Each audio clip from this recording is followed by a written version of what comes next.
amend the Political Parties Act to require the Register of Political Parties to convey to the clerk of each Houses of Parliament any coalition agreement deposited into his or her office. The agreements shall be useful for the Houses of Parliament in relation to matters determination of questions on the entitlement of parties and the coalitions that are tied to their number to the number of members in each house. The amendments further requires that the Register of Political Parties conveys any agreement existing as the commencement or at the commencement of its provisions to the clerk of each Houses of Parliament. The Political Parties Amendment Bill further seeks to implement the resolutions made on the 12th Parliament in its approval of the 5th report of the Procedure and House Rules Committee on matters amendments to the House Standing Orders. On matters to do with statement on matters delegation of legislative powers and limitation of fundamental rights of freedom, the Political Parties Amendment Bill does not delegate legislative powers, nor does it limit in any way the fundamental rights and freedom.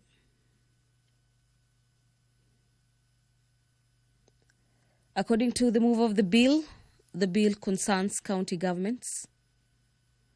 And as to whether the bill is a money bill, within the Articles 114 of the Constitution, the enactment of the bill shall not occasion additional expenditure of the public funds. If you're just joining us, the business of the National Assembly will be commencing at any given moment from now, bearing in mind that it is exactly past 2:30, the appointed time for the commencement of business of the House.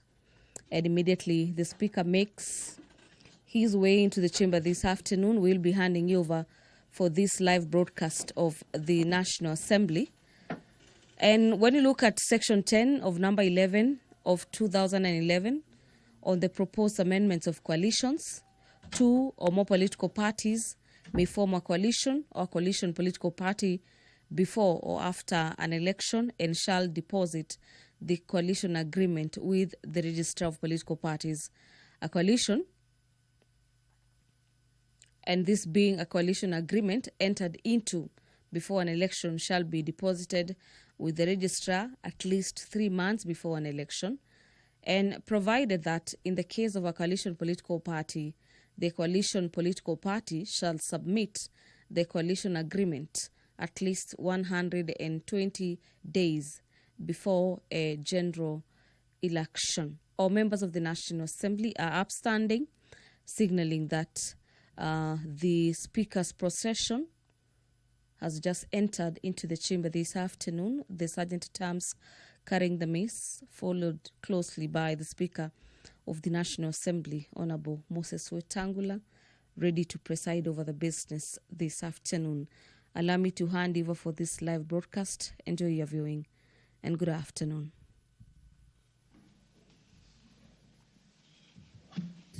Mheshimiwa, tuombe.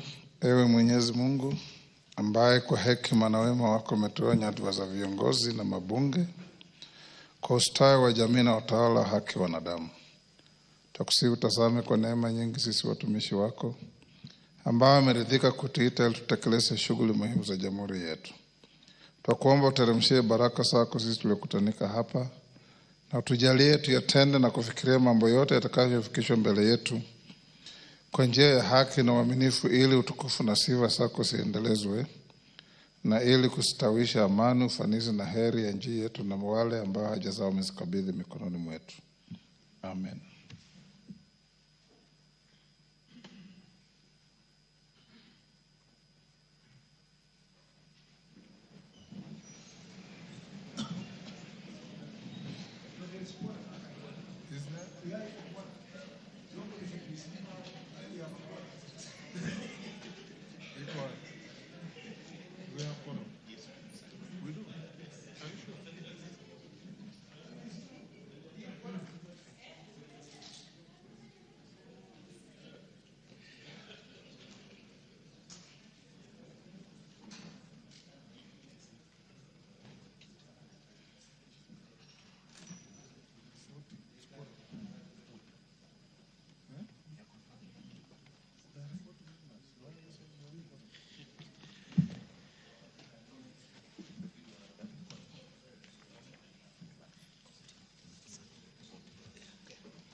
Sergeant, ring the division bell for quorum.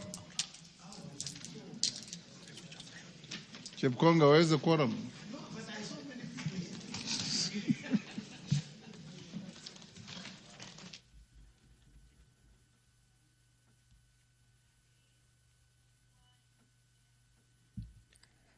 The Speaker of the National Assembly, Honorable Dr. Moses Wetangula, who is currently presiding over the business of the House, has just directed that the quorum bell be rung immediately after the commencement of business this afternoon to allow the House raise quorum to commence business this afternoon.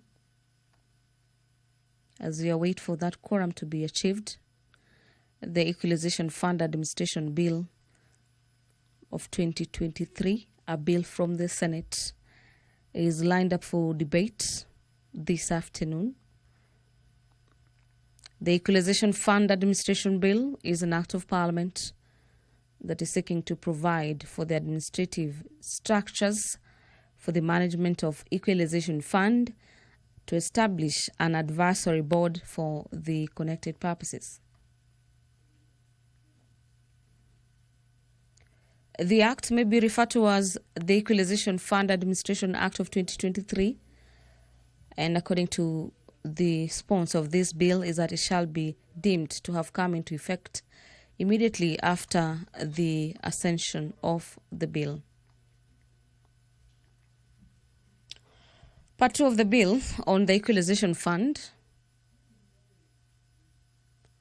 The fund shall pursuant to Article 204, subsection 1 of the Constitution, consist of 1/2 of all revenue collected. The clerk.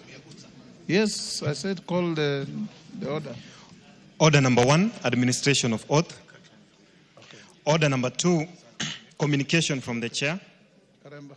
Order number 3, messages.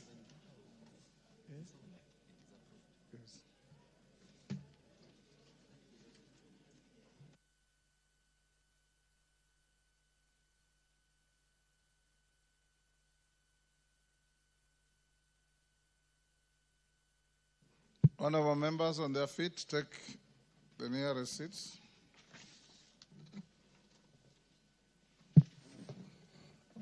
Order KJ.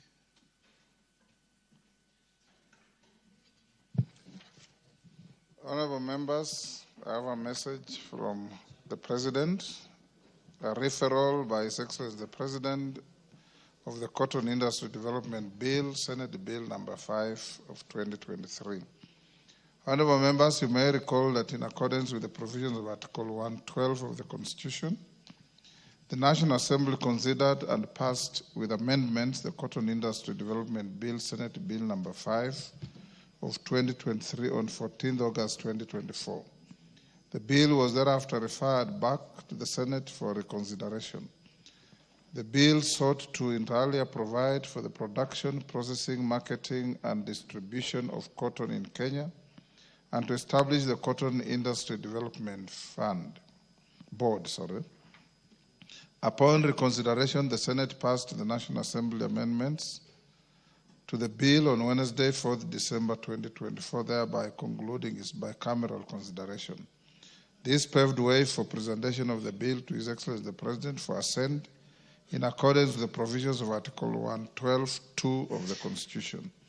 However, members, I wish to convey to the House that I have since received a memorandum from His Excellency the President referring the bill back to the for reconsideration in accordance with the provisions of Article 115 of the Constitution. In the memorandum, His Excellency the President has expressed reservations on the establishment of an additional regulatory entity, noting that such an entity, as envisaged in the bill, would contribute to the proliferation of state corporations and undermine the ongoing reforms on the rationalization of state entities.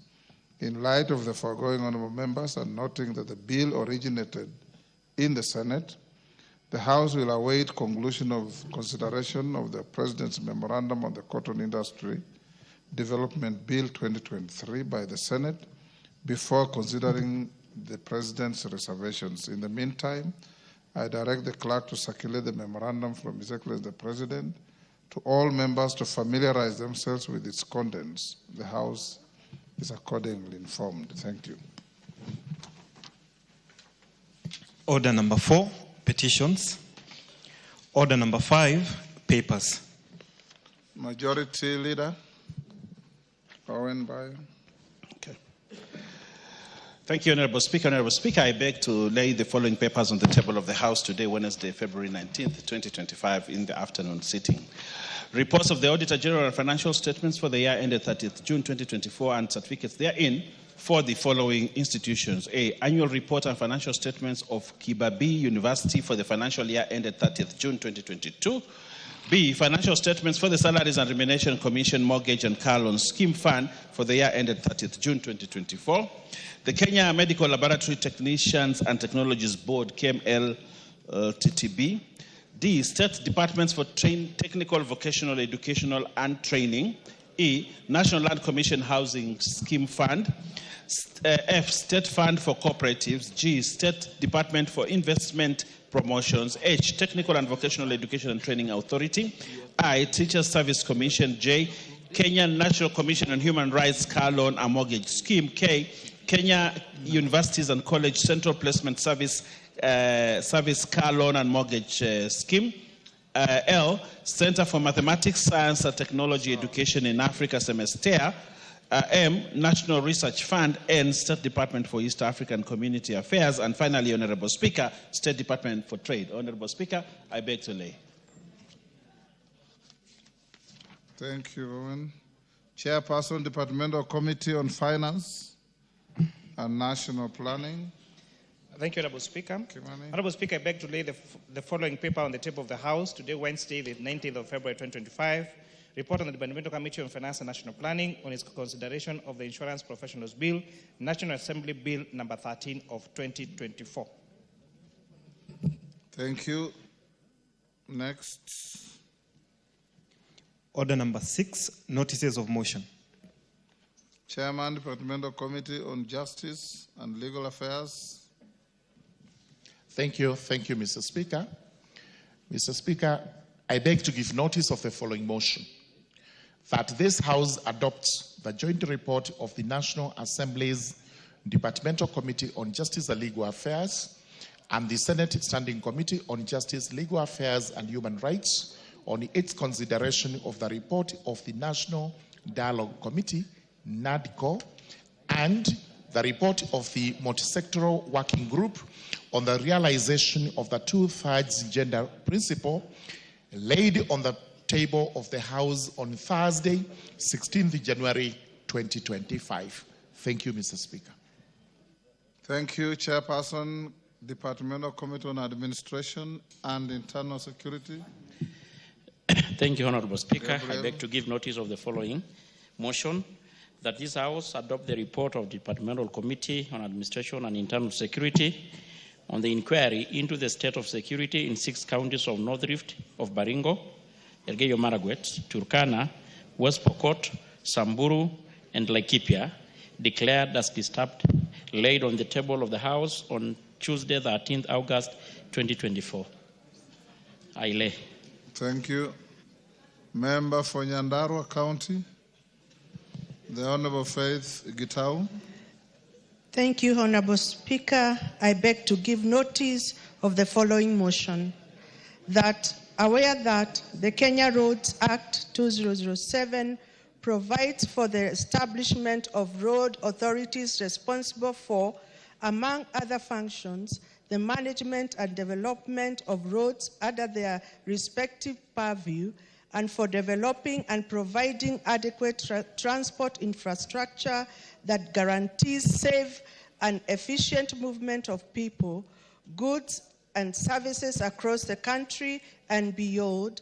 Further, aware that the first schedule of the Kenya Roads Act provides for the classification of national trunk roads into classes A, B, and C, recognizing that the 4th schedule to the Constitution assigns to the National government the function of the construction and operation of national trunk roads, noting that a significant portion of highways in the national trunk road network are currently single carriageways, concerned that single carriageway roads pose multifaceted challenges, including traffic congestion during peak periods, which limits movement of people, goods and services across regions, and increases vulnerability to road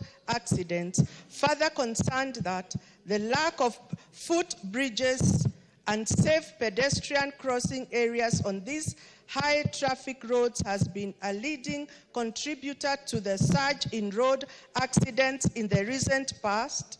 Cognizant of the duty of the government to provide a reliable transport system for efficient traffic management, economic development, and bolstering of interconnectivity among all regions in the country and beyond, now, therefore, this House resolves that the government, through the Ministry of Roads and Transport, undertakes an expansion program of national trunk roads with a view of upgrading all classes A, B, and C roads in the country from two-way lanes to dual carriageway, one-way roads, with the necessary infrastructure that include footbridges, safe crossing zones at regular intervals, proper drainage systems, and other requisite infrastructure for their optimal operation.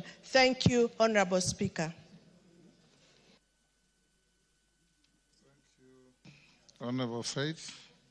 Member for Lego Songa, Samuel Atandi. Is not in. Member for Mwingi West, Charles Ngusia. Thank you, Mr. Speaker. Mr. Speaker, I beg to move to give the notice of the following motion. Aware that sports play an integral role in promoting cultural heritage, national identity, national development, the well-being of the people, and sustenance of livelihoods, particularly of the youth, appreciating that sessional paper number 3 of 2005 provides a framework for sports development and operationalization in the country.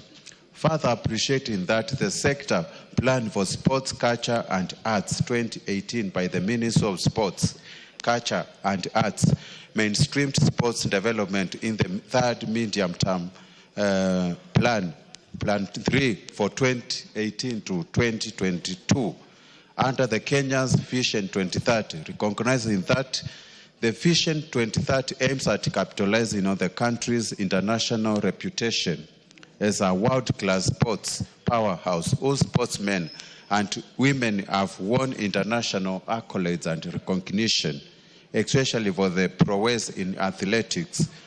Concerned that despite bringing honor and national pride to the country, most of the sportsmen and women face a myriad of challenges such as lack of physiological support and social protection, hence pushing many to alarming levels of mental health challenges during their career and even after retirement. Noting that sessional paper number 3 of 2005 contemplated appointments as goodwill ambassadors and establishing contributory insurance and savings schemes, among other forms of motivations. Concerned of the fact that the prospect of receiving state recognition, financial grants, and other perks inspires sportsmen to push their limits in attaining their full potential, as fostering a collective sense of pride in sports achievements. Now, therefore, this House urges that the government, through the Minister of Youth Affairs, Sports and Arts, develop a policy and standardized sports reward scheme for recognizing the achievements made by sports persons in internationally recognized competitions through 1. Financial rewards of 6 million for setting new world records, Kenya shillings 4 million for gold medalists, Kenya shillings 3 million for silver medalists, and Kenya shillings 2 million for bronze medalists. 2, non-financial motivation, including facilitation with issuance of diplomatic passports for established sportsmen and women, appointment as as goodwill ambassadors and conferring national honors and privileges.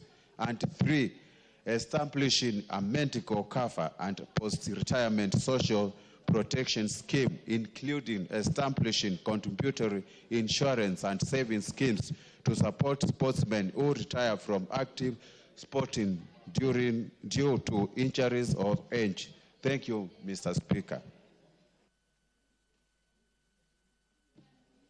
Thank you. Member for Alego Usonga, has he come in? Matter deferred. You'll place on the order paper tomorrow. Next.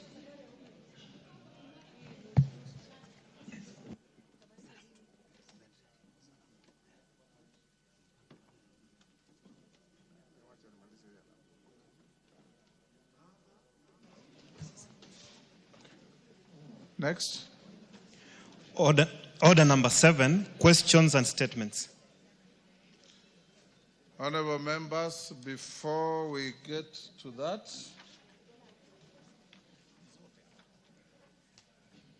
allow me to acknowledge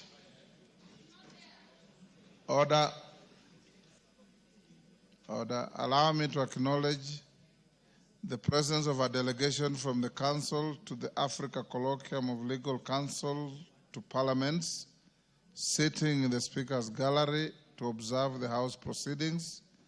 The delegation comprises of 5 legal counsel serving in the parliaments of Libya, Sierra Leone, and Eswatini.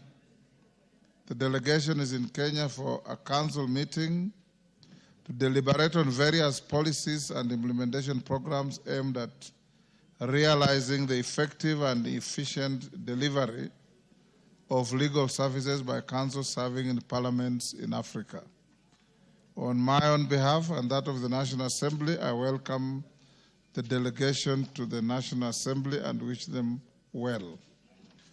In the Speaker's Gallery, we have the following institutions: Mulima Kenya Secondary School from Kieni East, Nyeri; Maasai Mara University from Narok County, Narok North;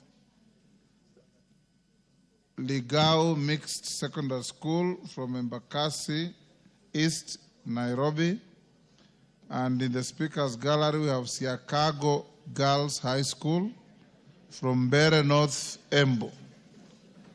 On my behalf and on that of all members of this House, we welcome those schools to the House of Parliament. Next order. Order number 7, questions and statements. Member for Isiolo County.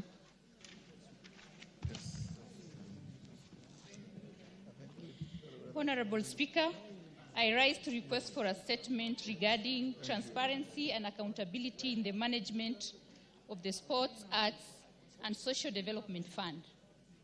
Honorable Speaker, pursuant to the provision of Standing Order 44-2C, I rise to request for a statement from the Chairperson of the Departmental Committee on Sports and Culture regarding transparency and accountability in the management of the Sports, Arts and Social Development Fund. Honorable Speaker, the Constitution of Kenya empowers this House to oversee the operations of all state organs, including funds established under the Public Finance Management Act. Further, Article 229 mandates the Office of the Auditor General to audit and report on the accounts of all national government funds and authorities, including SASDEF. However, there has been a public outcry regarding financial mismanagement and lack of transparency in the administration of national revenue allocated to the Sports, Arts and Social Development Fund and its associated entities, notably the Kenya Academy of Sports. Honorable Speaker, it is against this backdrop that I request for a statement from the chairperson of the Departmental Committee on Sports and Culture on the following. 1. Criteria used by the Kenya Academy of Sports and the Sports Arts and Social Development Fund in identifying, assessing the needs of sports development in Kenya and the measures in place to ensure equitable distribution of funds across all regions. 2. Reasons as to why the quality of preparations, the playing fields, the sport gear, the entire organization of sports events do not reflect the budget allocated for their procurement, despite the seemingly large amounts of financial resources directed towards this purchase.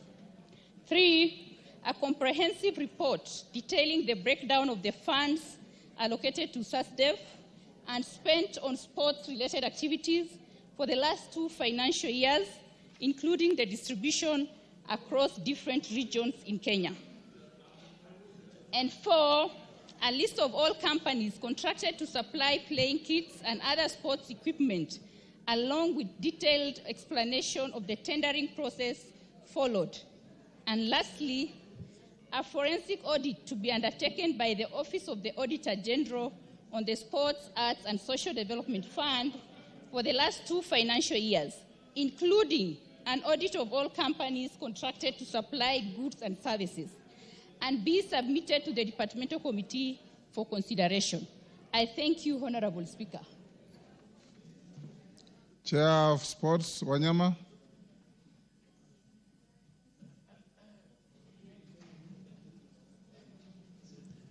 Thank you, Mr. Speaker. Given the depth of the statement, I request that we are given 3 weeks, because again, we are having the policy statement that we are looking at.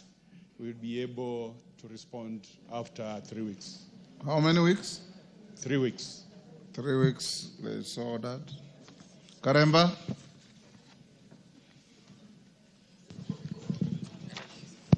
Thank you, Honorable Speaker.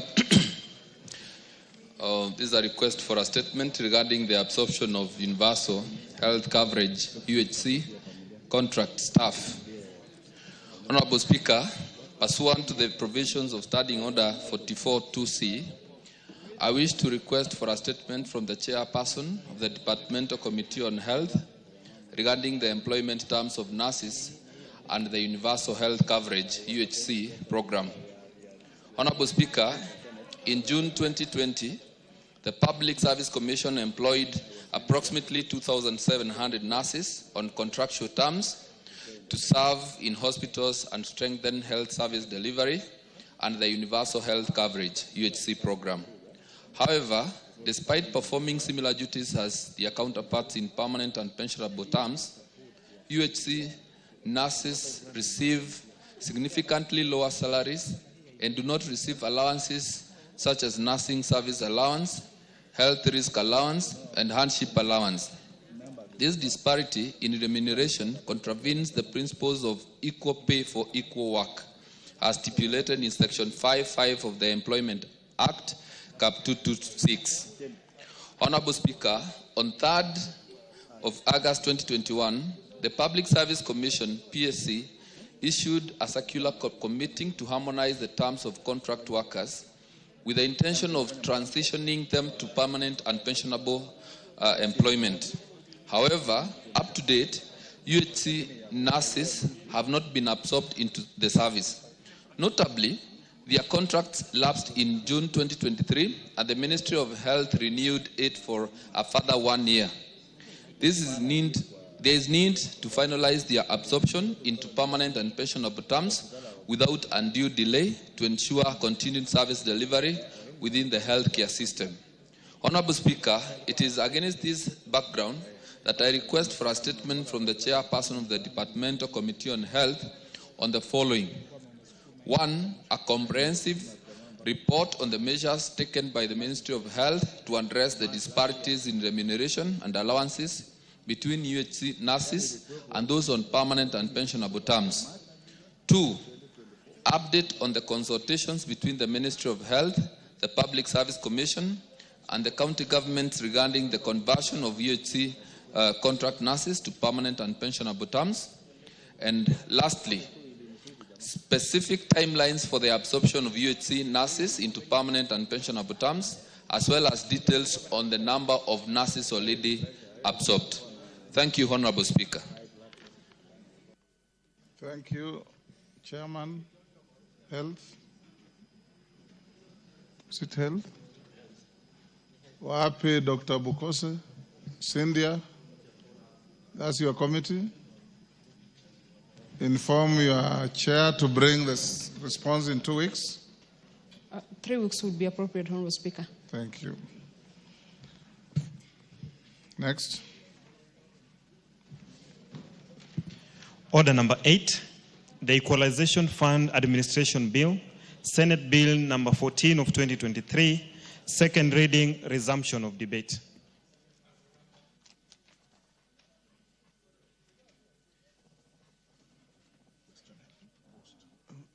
Honorable members, records show Kimani Kuria, chair, moved the motion. Benjamin Lagat seconded. Question proposed. So it's a fresh bill. I see the first name here is Wilberforce Oundo. Thank you, Honorable Speaker. Oundo, just take your seat for a minute.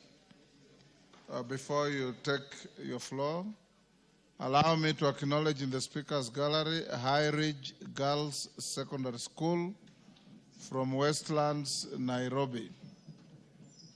On your behalf and on my own behalf, we welcome the students to the House of Parliament. Oundo, go on. Thank you, Honorable Speaker, for the opportunity to contribute to the Equalization Fund Administration Bill 2023, Senate Bill number 14 of 2023. Honorable Speaker, the essence of the bill is literally to repeal the Public Finance Management Equalization Fund Administration Regulations 2021. Let me admit, Honorable Speaker, that I was not around when the committee chair moved the bill. I've not had a chance to look at the report. But obviously, everybody would want to ask, why fix what's not broken? We do not seem to have been told precisely what is wrong with the regulations and whether failure to implement and actually get the works done as contemplated under the relevant provisions of the Constitution is a result of a faulty in the regulations. But nevertheless, Honorable Speaker, what we see here is just a creation of unnecessary burdensome bureaucracy. Unnecessary bureaucracy, and yet the Equalization Fund was supposed to be more or less like a rapid response fund to address marginalization, inequitable distribution of development that has got a historical aspect since Session Paper number 6 of 1966, Honorable Speaker. Honorable Speaker, the bill creates a bureaucracy, let me state so. And Honorable Speaker, if you look at the essence, the objective of the bill is to provide for administrative structures for the management of the Equalization Fund to establish an advisory board and for connected purposes. Honorable Speaker, this presupposes that there are no administrative structures. Yet you have got county governments with relevant structures to implement projects. We have line ministries at the national level with relevant structures to implement the projects. We already have an established NG, National Government's Consolidated Development Fund, that can actually be delegated to undertake these projects that are being mentioned here. So, Honorable Speaker, my first point of concern, this creates unnecessary bureaucracy that needs to be cured during the committee of the whole House. Honorable Speaker, when you go to clause 12.3, Honorable Speaker, again, as I say, it's an administrative baggage. You find that you have to spend not exceeding 3% of the approved annual allocation to the fund to run the secretariat which again is just made up of government technocrats, civil servants, and public servants. Essentially, Honorable Speaker, this will be an amount of double pay, which you could have saved that amount of money to undertake other programs. Honorable Speaker, in the High Court ruling concerning the constitutionality of NGCDF, the High Court noted that the County Assembly and Parliament in extent are not implementing agencies. They do not belong to the executive, so they cannot implement any government programs. Honorable Speaker, under Clause 17D, among the members who will establish the County Technical Committee is a representative of the relevant County Assembly. The question is, what is the role of the County Assembly in executing executive functions? So that's a matter that needs to be addressed at the Committee of the Whole House. Honorable Speaker, the bill contains other issues, typos, which I can attribute to the failure of the Senate to understand the structure of national government, which we can correct at the level of the Committee of the Whole House. Honorable Speaker, as I conclude, there is a fundamental issue that we need to address. There was the first policy concerning Equalization Fund that ran into headwinds, so it was never implemented. Secondly, there's the second policy that is supposed to be implemented, that was supposed to be implemented under the repealed or the proposed repealed regulations. It has not worked, Honorable Speaker. It is therefore important that the Commission of Revenue Allocation needs to come up with a third policy in view of the extended period in the event the bill passes through and becomes an act of parliament, so that those pockets of marginalization in an otherwise seen to be potentially positive areas can be included in the same as part of the marginalized area. Honorable Speaker, Busia County as a whole is an disadvantaged county, yet you find not more than 5 wards are included among the marginalized areas. You find some areas where there's rainfall failure and there's food scarcity, like Wiri ward of Unyula constituency, and sections of Nambowoto and Nambuk ward, as well as Agenga Nanguva ward, that have not been included. So we urge the Commission of Revenue Allocation to basically have a fresh look as we roll out a third policy that will enable equity and fair distribution of these funds that were meant to attend and bring equity in the entire country. With those remarks, Honorable Speaker, I seek to second, subject to the reservation I've raised, which will address at the Committee of the Third House.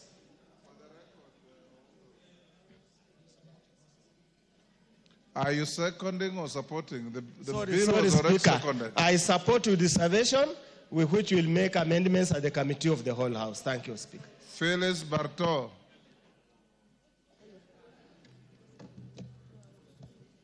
Have you keyed in for this bill?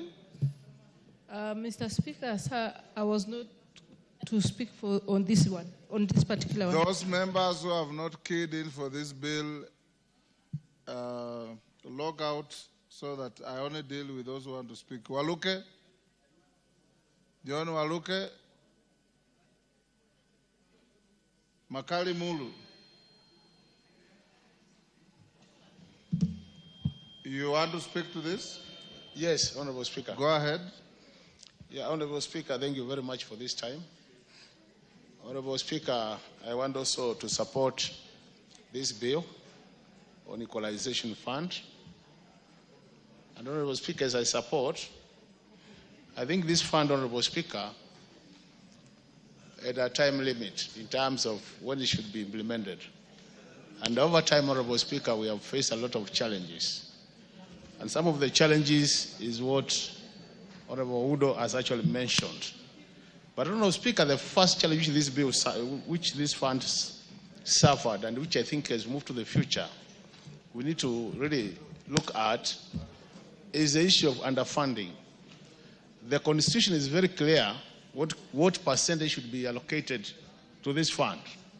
But over time, this House, through the Budget Committee, after getting proposals from the Executive, has always passed figures which are below what the Constitution says, Honorable Speaker.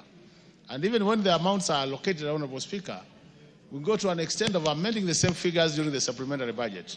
So, Honorable Speaker, you find that over time we've not managed to allocate what should be allocated.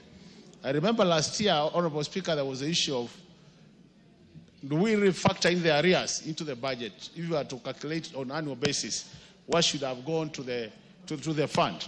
And Honorable Speaker, the answer was that even though we wanted to cater for the arrears, it was about somehow impossible because of the existing budget deficits. So, Honorable Speaker, if we are really serious on this issue of Equalization Fund, the first thing we should be able to discuss is funding it as required by the Constitution, Honorable Speaker.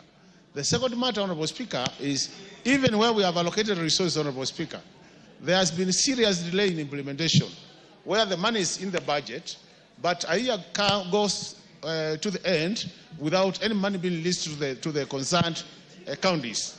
And Honorable Speaker, the problem has always been, if you look at the first 14 counties which were recommended, Honorable Speaker, there were only 14 out of the 47. But during the second review, we increased the counties to over 20, Honorable Speaker. And then at the same time, we created a board which is supposed to oversee the implementation. And what has happened because of that, Honorable Speaker, we have made implementation almost impossible. At the same time, we have also suffered a problem where, Honorable Speaker, some counties, because there are only pockets where we have marginalization, Honorable Speaker, they get such a low figures in terms of budgeting. And the question is, if you get such a low budgets, is it worthy really? You make the implementation so expensive because the figures are so low. So this is another area, Honorable Speaker, which should be streamlined.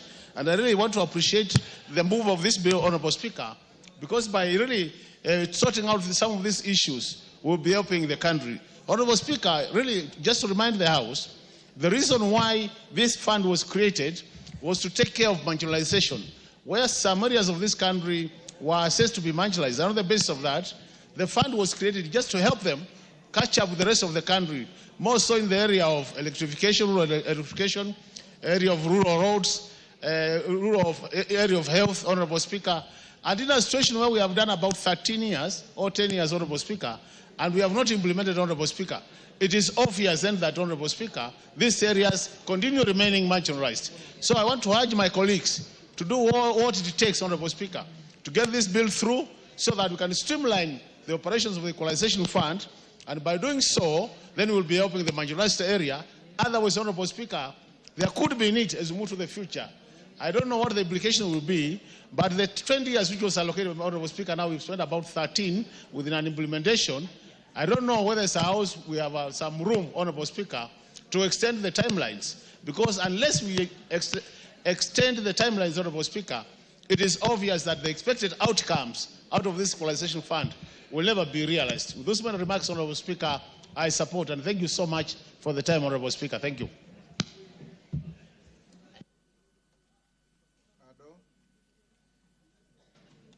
Honorable Addo.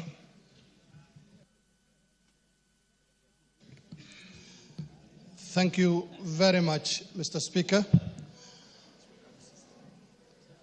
I would like to contribute to this motion on a very important matter, which is the administration of the Equalization Fund.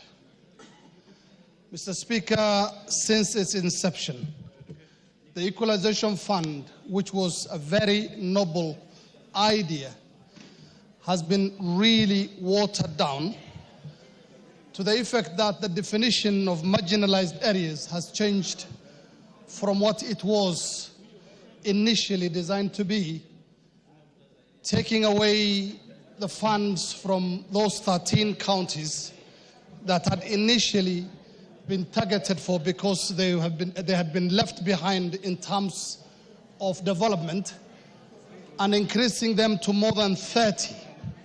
So there is indeed a need to refine the definition of marginalized areas. There are areas in this country that people do not have access to basic needs such as water and infrastructure. Mr. Speaker, another issue with the marginalization, with the Equalization Fund is the issue of implementation delays, as we have seen in this political term, where not much has taken place in terms of development projects. And then in terms of management of the funds, Mr. Speaker, assigning the counties or putting the Equalization Fund under the counties is like sending good money after bad money, because we've seen the counties and how they have been managing development funds and taking the Equalization Fund, which holds a lot of importance for some communities, like the one I come from in northeastern Kenya, which has faced years of marginalization and where there are gaps in development. I believe handing this money and its management to the counties is going to be counterproductive. And then we have concerns, Mr. Speaker, about the expiration of the period the Equalization Fund is supposed to be in being. The fund was initially set to run for 20 years from 2010 to 2030, but there are right now concerns, and we would like to see the continuation, because the Equalization Fund has not achieved most of what it was designed to be. And, Mr. Speaker, in conclusion, we need to have clearer and more inclusive criteria in identifying marginalized areas, and there is a need to go back to the drawing board and ensure that those counties that were originally intended to benefit from the Marginalization Fund receive their dues. And, Mr. Speaker, what we need to focus on at this moment is, for the Equalization Fund to truly fulfill its purpose, reforms must focus on inclusivity, efficiency, transparency, and sustainability. There is a need to involve, Mr. Speaker, the communities, and then also targeting high-impact projects and improving fund management. And there is a need to have an independent administration on and management of this Equalization Fund. Mr. Speaker, thank you very much. Honorable Addo, I know you are a first-timer. It's against standing orders to read a contribution. You are supposed to be debating. You are reading a written text on your phone, and that's against standing orders. You are not, you are reading. I can see. Thank you. Yes. George Gitonga Murugara. Thank you. Thank you very much, Mr. Speaker. Mr. Speaker, I rise to support this Senate bill, which seeks to establish procedures for administration of the Equalization Fund in Kenya. Equalization Fund is a constitutional provision whereby the rationale is to ensure that all parts of the country are developed equally, or to some extent they come to some parity when it comes to matters development. We know very well that in this country there are areas that are more developed than others, and especially those we know as marginalized areas, which have actually been left behind, not just from the time of independence, but even during the colonial period. It is because of this that it became necessary in our constitution to make a provision for the equalization of these areas through a fund. And this is the fund which this Senate bill seeks to have administered in a structured manner. I come from a marginalized area in Tharaka Nithi County. My constituency, Tharaka, is highly marginalized, and I've always looked forward to benefiting from the Equalization Fund. But because of the way it is administered, which is not clear, and especially when it comes to who benefits, we have actually seen some counties getting the lion's share of these funds, while other counties, through sublocations, get minimal provisions, and this cannot be termed as equalization. It is therefore important that we come up with a structure on how the fund is going to be administered, who is going to give advice on how the funds are to be distributed, and how those funds would be used across the country. Therefore, this is an important bill which I believe the Finance Committee has looked at, and if there are necessities to actually make amendments, we will be doing that. The bill starts with the establishment, after preliminaries, the establishment of an advisory board. I believe this is the board which will be advising on which areas are marginalized and which areas should be getting the fund. Then after that, we move to what happens in the counties, because this is where the execution of the funds is supposed to take place. And it is proposed that there will be county technical committees whose main function will include which areas are marginalized in terms of water and sanitation, roads, health facilities, electricity, and such other areas. And this is important because when it comes to an area like Tharaka constituency, all these parameters are applicable. We actually need equalization in terms of water and sanitation. Our roads are not particularly well done. Health facilities are in deplorable state, while electricity connectivity is at minimum, slightly less than 25%. Therefore, we need a law like this one. And I'll be advocating that as soon as the advisory board and the other mechanism is put in place, we actually look at these marginalized constituencies, including Tharaka, and after that, we can see whether we will come to par with the rest of the country. There is a provision on winding up of the fund, which is again constitutional, and this is after it has achieved what it has been established to achieve. I doubt whether this is going to happen in the near future, but we look forward to having the fund doing much more than what we have seen it do today.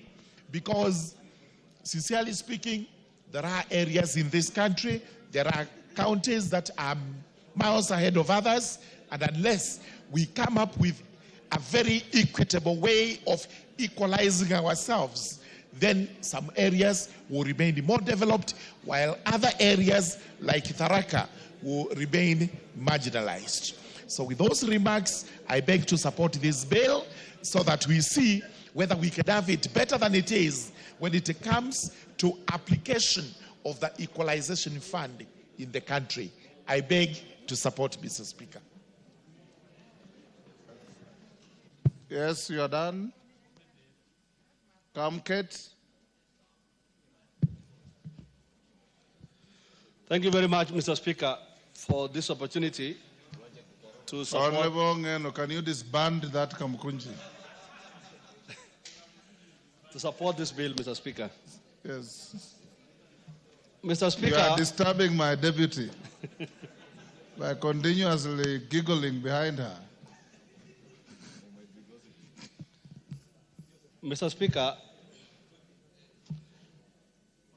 I had a similar bill before this House in the last term. And Mr. Speaker, let me begin by saying, Mr. Speaker, that this is an enabling piece of legislation because this law is meant to operationalize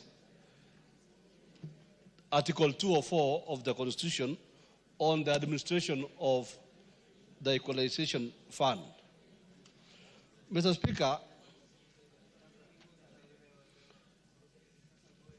currently, there are regulations administering this fund that were developed by the National Treasury.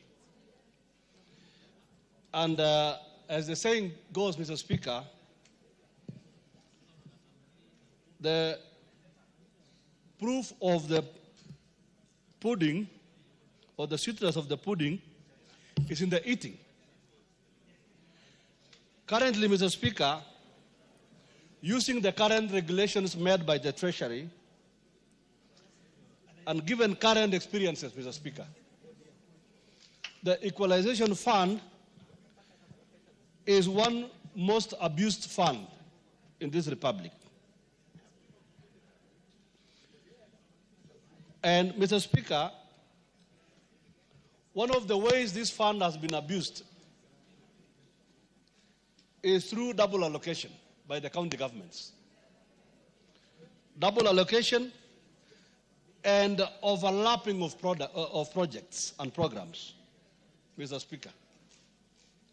You will find, Mr. Speaker, that the county government has done a road somewhere, and they will allocate a similar amount of money on the same road. So I'll be proposing, Mr. Speaker, at the third reading, Mr. Speaker, I'll be proposing that the administration of this fund should be moved completely from the counties. This fund, because I've looked at this bill, that provision is not there. This bill seems to over-glorify the role of the county governments. Yet the county governments are the culprits of the current abuse of this fund. So, Mr. Speaker, I'll be proposing, Mr. Speaker, that this fund shall be or should be administered independently from the county governments in order for the marginalized areas to be able to realize the kind of development contemplated by the Constitution and Article 204. One of the major issues happening currently, Mr. Speaker, is the placement of the procurement entity. That the county governments are the procuring entities to this fund. And I see in this bill, Mr. Speaker, there is a continuation of that element of the county governments acting as the procuring entities, the authorized body to procure. Therein lies the problem, Mr. Speaker. Because, Mr. Speaker, in as much as the counties are devolved units, we must understand that there is something called intra-county marginalization. And that is real, Mr. Speaker. Intra-county marginalization is real. So it cannot be, therefore, it's a question of double jeopardy. For those of us who come from, who are marginalized in Nairobi, and then you go and get marginalized at the county level. It's a question of double tragedy for those of us who find ourselves in those situations. Mr. Speaker, there is the matter of savings. Whenever projects are done, Mr. Speaker, there are savings from projects. And as we speak, Mr. Speaker, the savings from Equalization Fund, those monies have been abused left, right, using the current regulations. The savings that are made from this fund, Mr. Speaker, are being diverted to other ministries and other activities that are not even present in the marginalized areas, Mr. Speaker. So, and that is why I'm saying, Mr. Speaker, that this fund, the management of this fund must be removed completely from the county governments. In any case, Mr. Speaker, Article 204 of the Constitution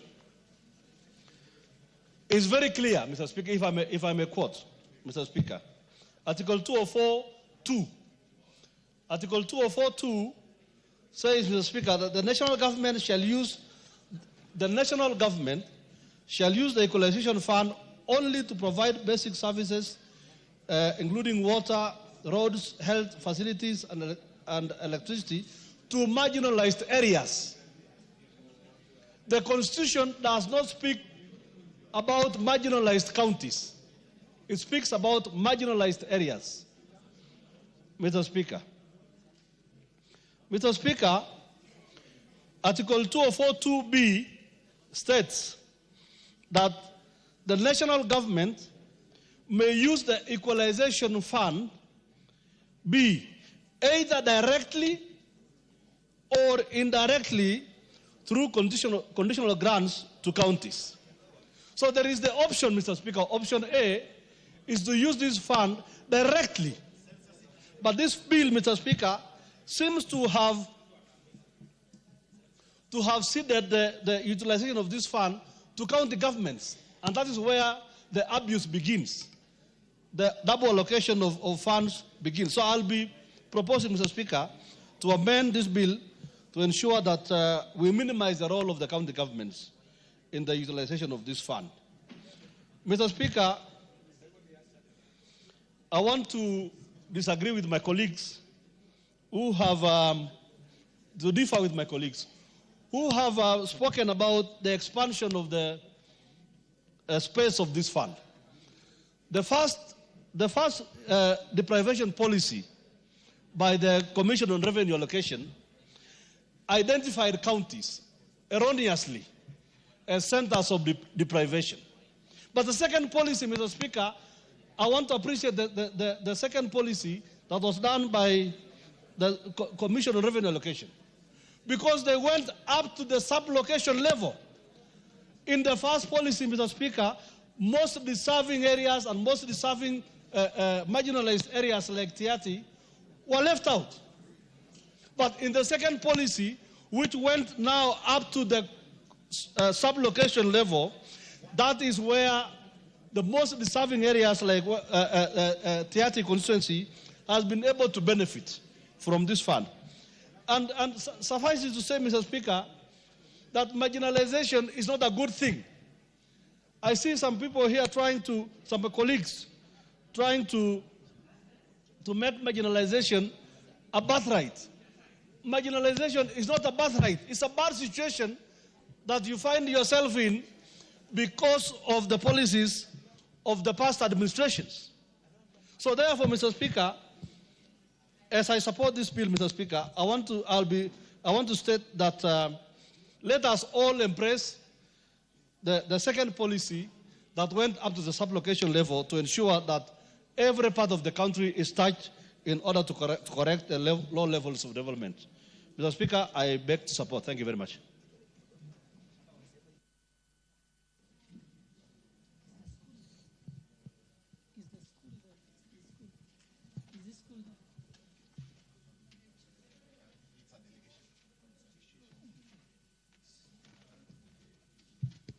Honorable members, allow me before we continue to recognize the presence of Kilifi UDA, that's the United Democratic Alliance delegation from Kilifi North Constituency, Kilifi County. They are seated in the public gallery. I think I will ask Honorable Owen Bayer to welcome them on behalf of the National Assembly.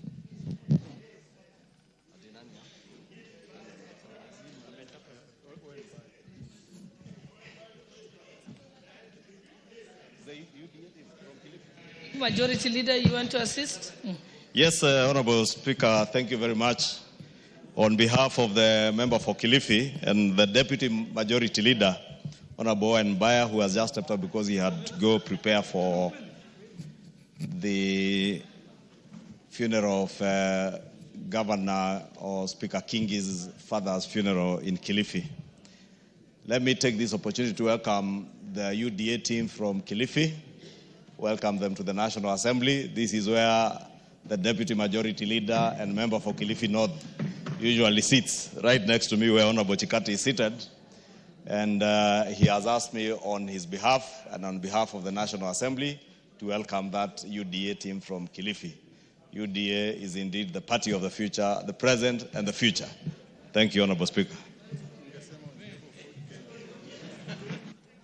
Thank you, Majority Leader. And now we'll call upon the Honorable Member for Mandera North, Honorable Bashir Abdullahi, to contribute. Give him the mic.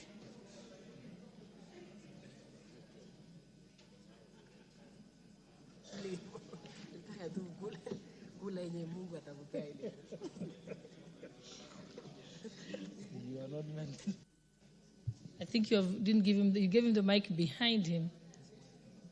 Okay, move to another mic. Your mic has a problem. Go to the one to your left. The one to your left. Oh, there you are. Okay. Thank you. Thank you, Honorable Speaker. Is that working? Thank you, Honorable Speaker, for giving me this opportunity, and I want to contribute to the bill that is on the floor of the House.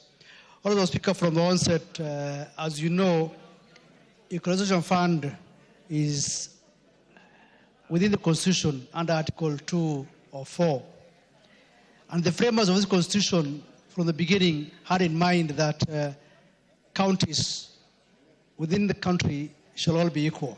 And that's why they came up with the Equalization Fund. The initial concept was that it was supposed to cover 14 counties. But as we speak right now, it's now covering 34 counties. The unfortunate part is that the amount allocated to the same fund has not increased. The percentage still remains the same, despite the fact that it was initially 14, but now it is 34. Simply because other pockets of marginalization have been added, covering 34 counties. Honorable Speaker, and this bill comes in handy because it is coming to cure some of the challenges that the Equalization Fund has faced over time. One key aspect which I want to support is the issue of the sunset clause. The Equalization Fund has a sunset clause of 20 years. We are now left with 6 years.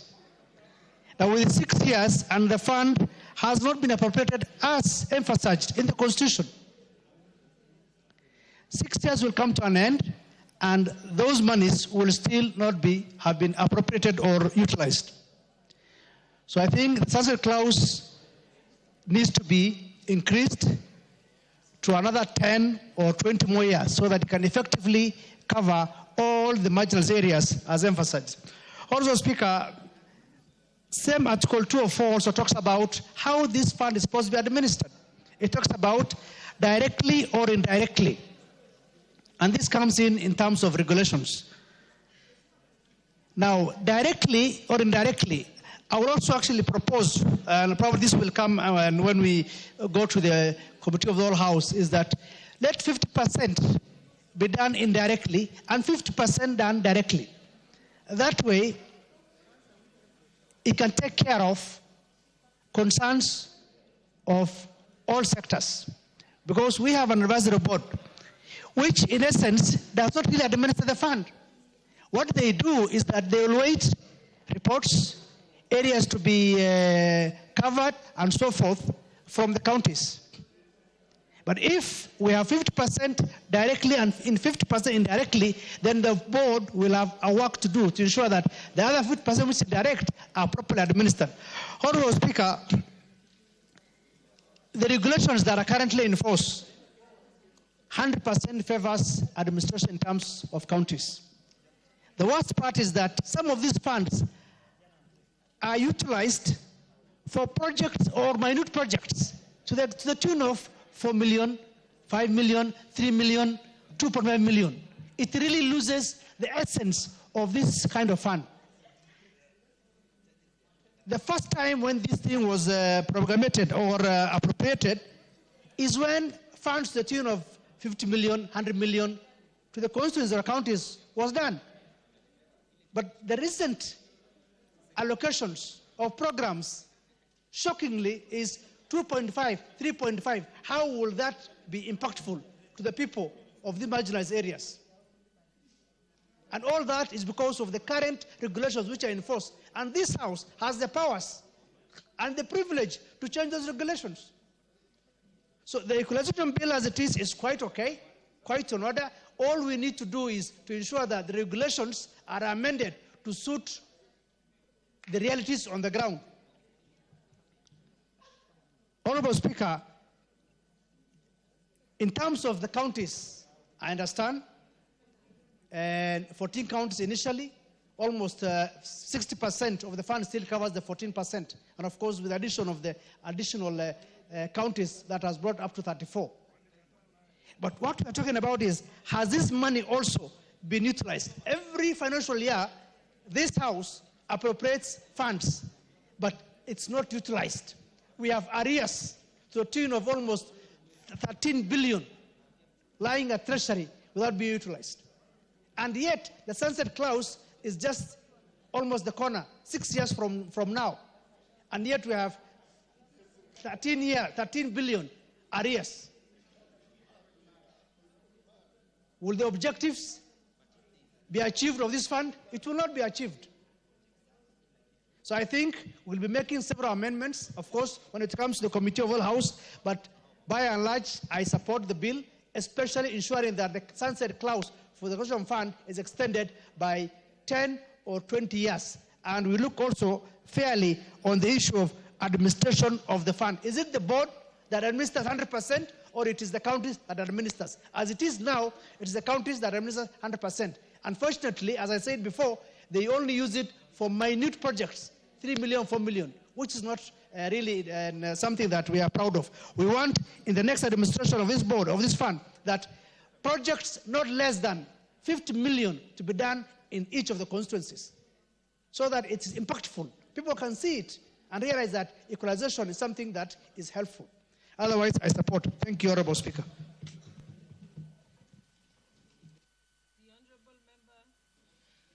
The Honorable Member for Elders, Honorable Adan Kainan. Thank you, Madam Speaker. Madam Speaker, allow me to delve a bit into the history of this particular article. Madam Speaker, during the countdown to the current constitution, there were 3 contending groups. One group led by Mr. Kibaki and cohort wanted a pure presidential system.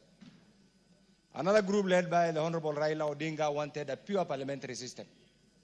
And in between, during the discourse, there emerged another group who said, in the midst of all this, what is there for the disadvantaged group?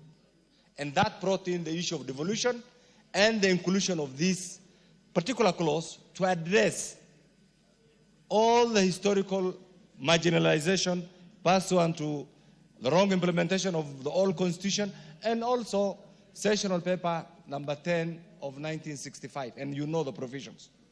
Madam Speaker, shockingly, even after the promulgation of the current constitution, again because of red tape, because of the bureaucratic nature of the system, the operationalization and the role of this particular article have not been conceptualized well, are not being implemented well, and the systems, and you understand, created some sort of jurisdictional conflict between the members of parliament and the governors. So the period, the 20 years period is coming to an end, and yet there is nothing to demonstrate. There is nothing to demonstrate on the ground. I represent one of the constituencies that ought to have benefited from this.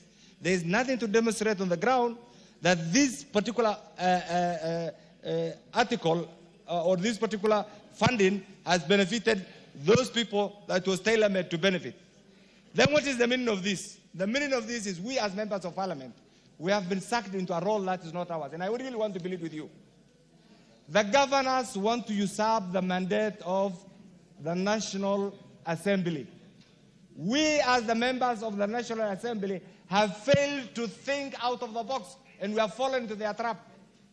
This trap only suits the bureaucrats and the treasury mandarins. We have lost it. It's not 13 billion. It's over 70 billion that is floating between treasury, the National Assembly, and the counties. The sunset period, the time is coming to an end. What is our take? It is the high time that we put aside all our differences and apply the letter and the spirit of what this particular article was intended for, and resist and budget for all the outstanding monies, send the money direct to CDF and the constituencies. And this bill should address and facilitate so that members of parliament have a role to play. Madam Speaker, as it is, this is meant right now that I followed what happened to the budget of this in the last financial year. And what happened, I'm told, other than what Honorable Bashir has alluded to, of having small projects here and there, 2 million, 3 million, that have no impact. I'm told the remaining junk part of the budgetary allocation have been sucked into the county money, county allocations. This will not help us. Through the PPG, through the other groups. Right now, I'm not worried. Even the 34 counties can benefit. The original 13 can benefit. But this program is not working. We cannot be lamenting as the leadership. Through this bill, we must cure the pitfalls. We must address the challenges so that the next 6 years remaining from these people, this program can be turned into a productive 6 years.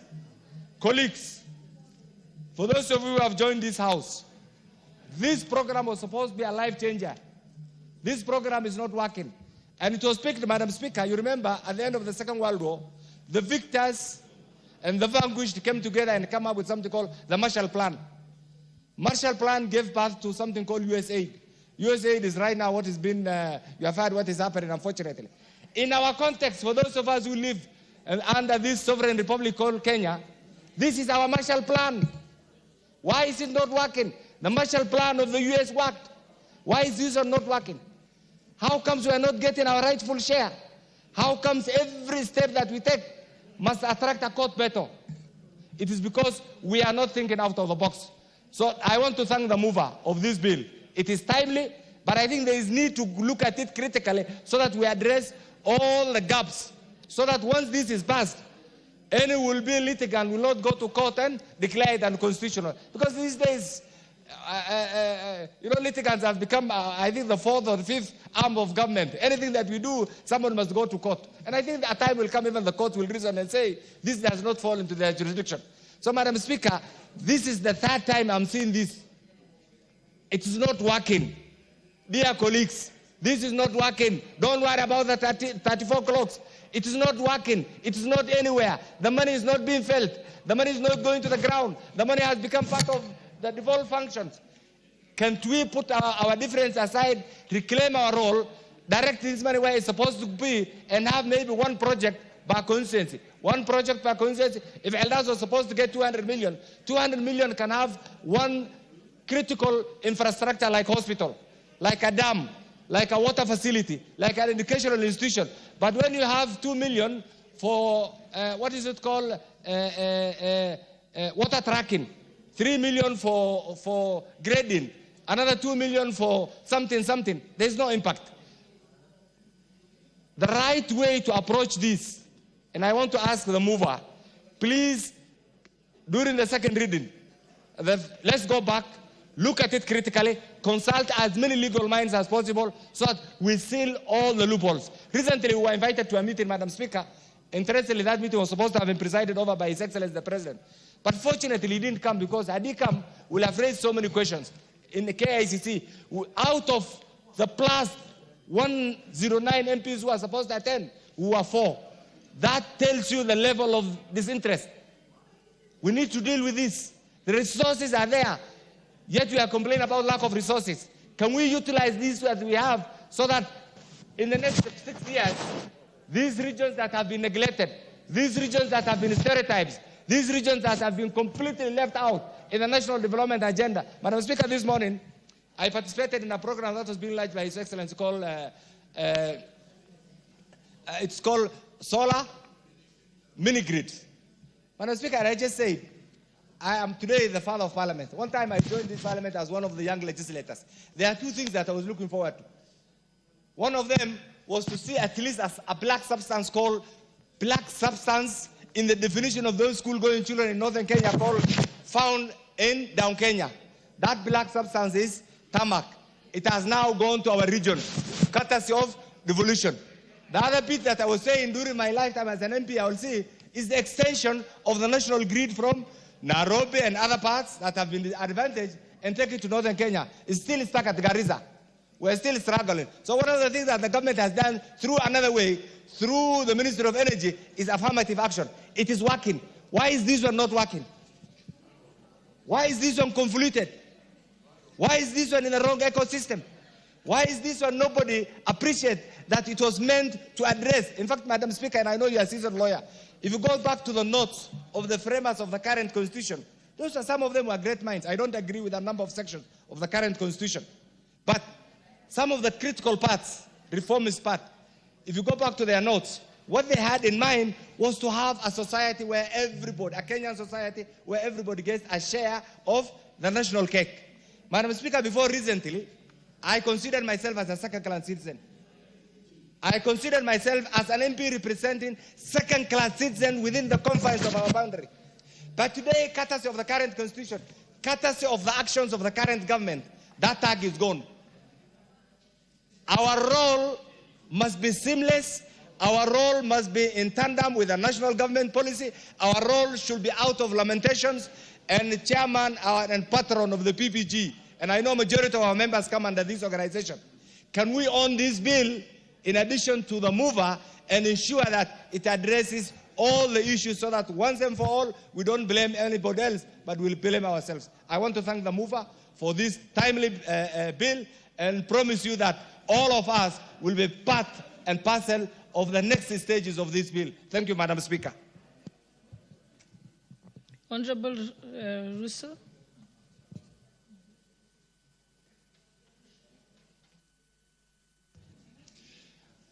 Thank you very much, Madam Speaker. Just one moment. For those who want to participate in this bill, please press the intervention button. Currently, I only have the member for Lamu East who's on it here.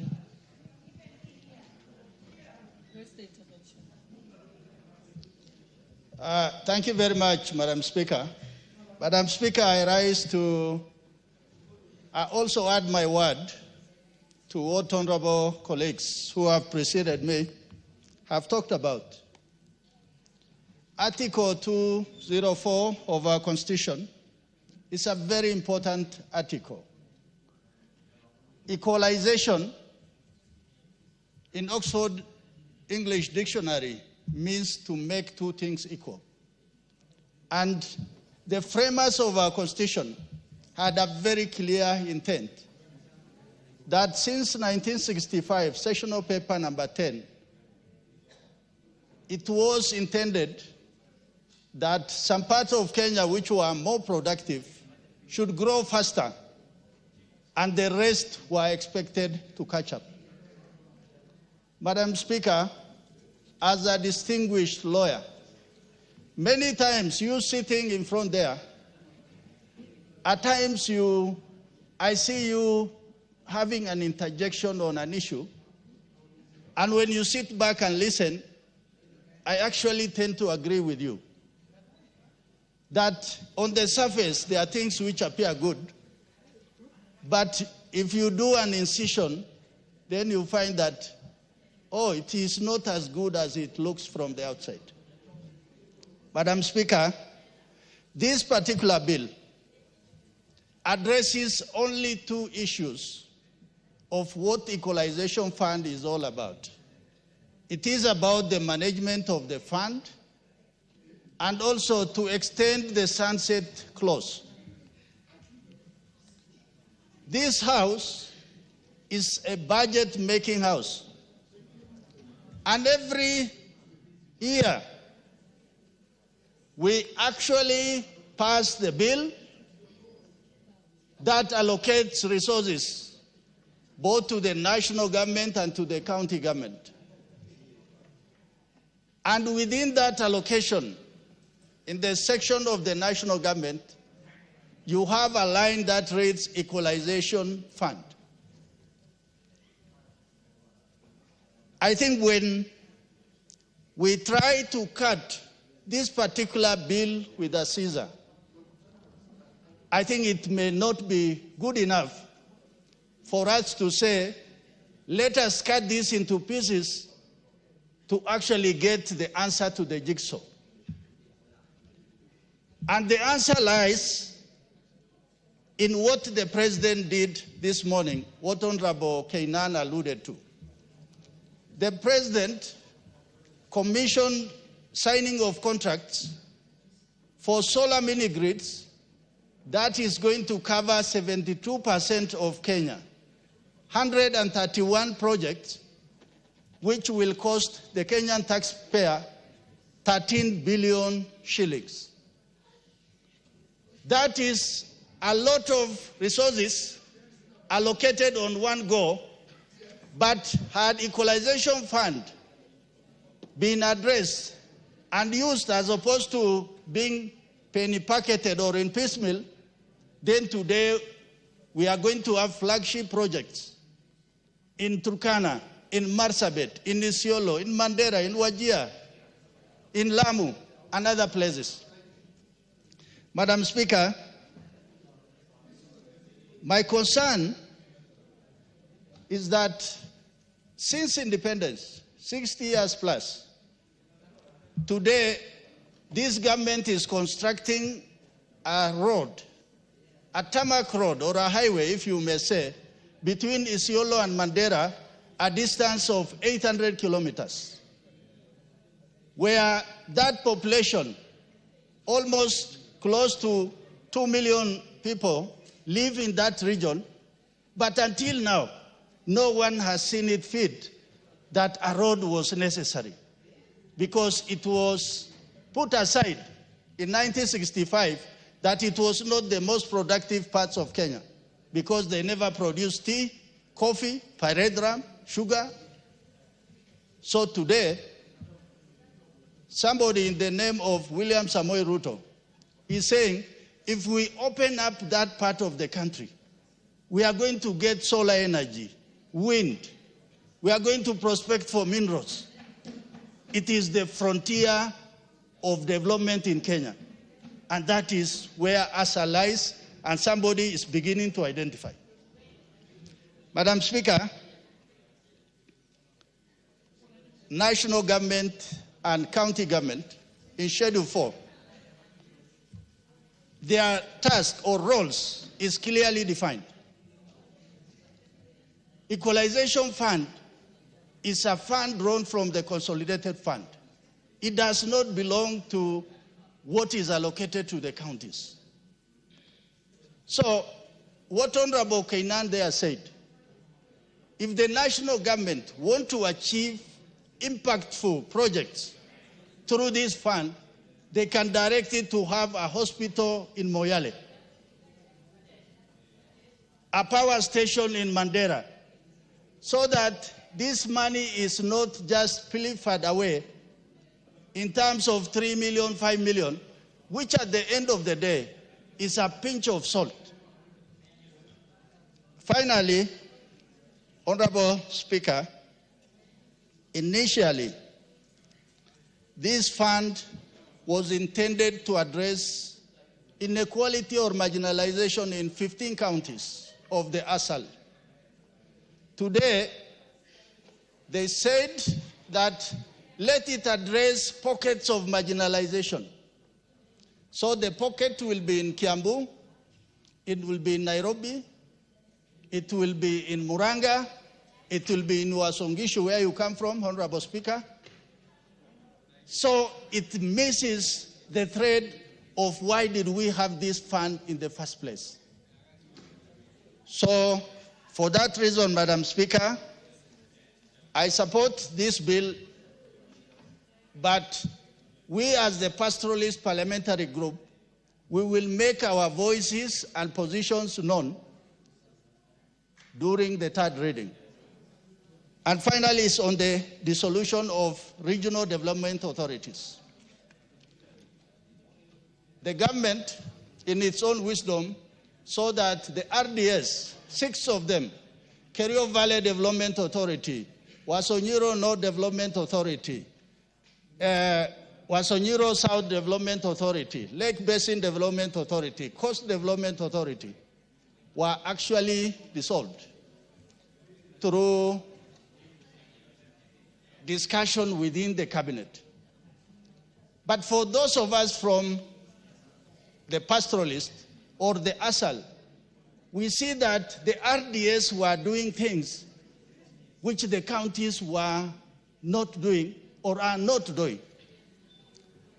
So even if we say, let us do away with RDS, that money will revert back to the consolidated fund as opposed to it going to the counties.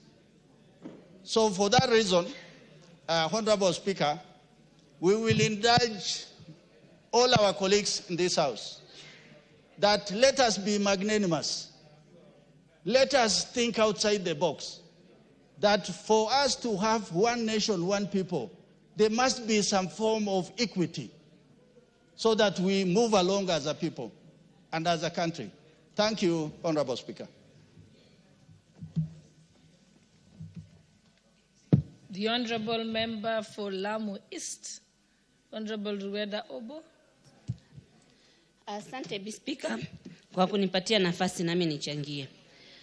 Bispika, kwa hakika hii sheria hii ya mfuko wa ugawanishi ni kwamba yale maeneo bunge ambayo yalikuwa yako chini nayo yainuliwe yawe sawa na mengine. Lakini sheria hii itasaidia sana hivi inavyopangiwa. Wakati wa nyuma imekuwa na pesa lakini haikuwa na sheria, pesa imefujwa. Lakini hii sheria itatusaidia inshallah na mambo yafunguke, area zetu ziwe kama maeneo bunge mengine. Usimamizi wa hii pesa ni muhimu. Maana kuna mifano tunaweza toa. Wakati pesa ilivyotoka mara kwanza, eneo bunge langu ilipata pesa hii kwa barabara inaitwa Mtangawanda Kizingitini. Wakaeka ile barabara ya kokoto ya Maram. Walitumia milioni 120. Na kulikuwa na kampuni inaitwa Zarara imekuja kutafuta gas pale, nao pia walitengeza hiyo barabara. Barabara hiyo ni kama ilitengezwa nusu na Zarara na nusu na Equalization Fund. Lakini hiyo pesa ukweli wa mambo ilifujwa.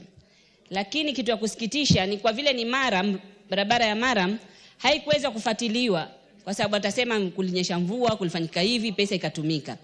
Mimi pia ningetoa suggestion kwamba hii pesa isitumike kwa maana barabara za udongo au za matope. Ikifanywa ifanye hata kama ni kilomita 1 barabara ya lami. Ndio hii pesa isitumike kwa njia ambayo mtu anaweza jificha nayo akaimaliza. Hii pesa ni pesa ya maskini. Na watu wanasahau hii pesa ya maskini ikiliwa inamrudia mtu. Manake kama hiyo pesa iliyotumika kwetu ingekuwa imetumika vizuri sahihi tungekuwa tuko mbele na sasa tunatumia hii nyingine kusonga mbele zaidi. Kwa mfano watu wa Mangai waliwekewa pesa, wako Boni Forest waliwekewa milioni 45 ya maji ambao huo mradi ingekuwa umeinua hiyo area. Paka sasa kutoka uhuru upatikane hiyo area hakuna hata mradi mmoja wa serikali. Mradi mkubwa sahihi ni huu mimi nimeanzisha sasa ya kujenga shule na nikisaidiwa na KDF. Lakini ile pesa ilifujwa, ukizitafuta paka sasa hizo milioni 45 hujui ziko wapi, hujui zilifanywa nini. Hazikufanyiwa. Paka sasa hizo pesa hazijulikani ziko wapi. Lakini kwa hii sheria itatusaidia. Na tukizungumzia mambo ya hii pesa, kila mtu anafikiria ule ubinafsi kutaka kwao ifanyiwe hiyo pesa. Lakini ukweli ni kwamba wale wanaisha kule kwingine ni wenzenu, ni ndugu zenu. Kama vile pia pesa inavyowekwa kwa chai au kwa kahawa, ikiwekwa kwa huku kwingine msikasirike. Kwa sababu sisi hatukasiriki, kwa sababu sisi hatuna chai, hatuwezi lilia hiyo pesa ya chai. Ikiletwa hii pesa ya marginalization, kwa sababu hii pesa ni kurekebisha makosa yalotokea kutoka serikali zote zilizopita.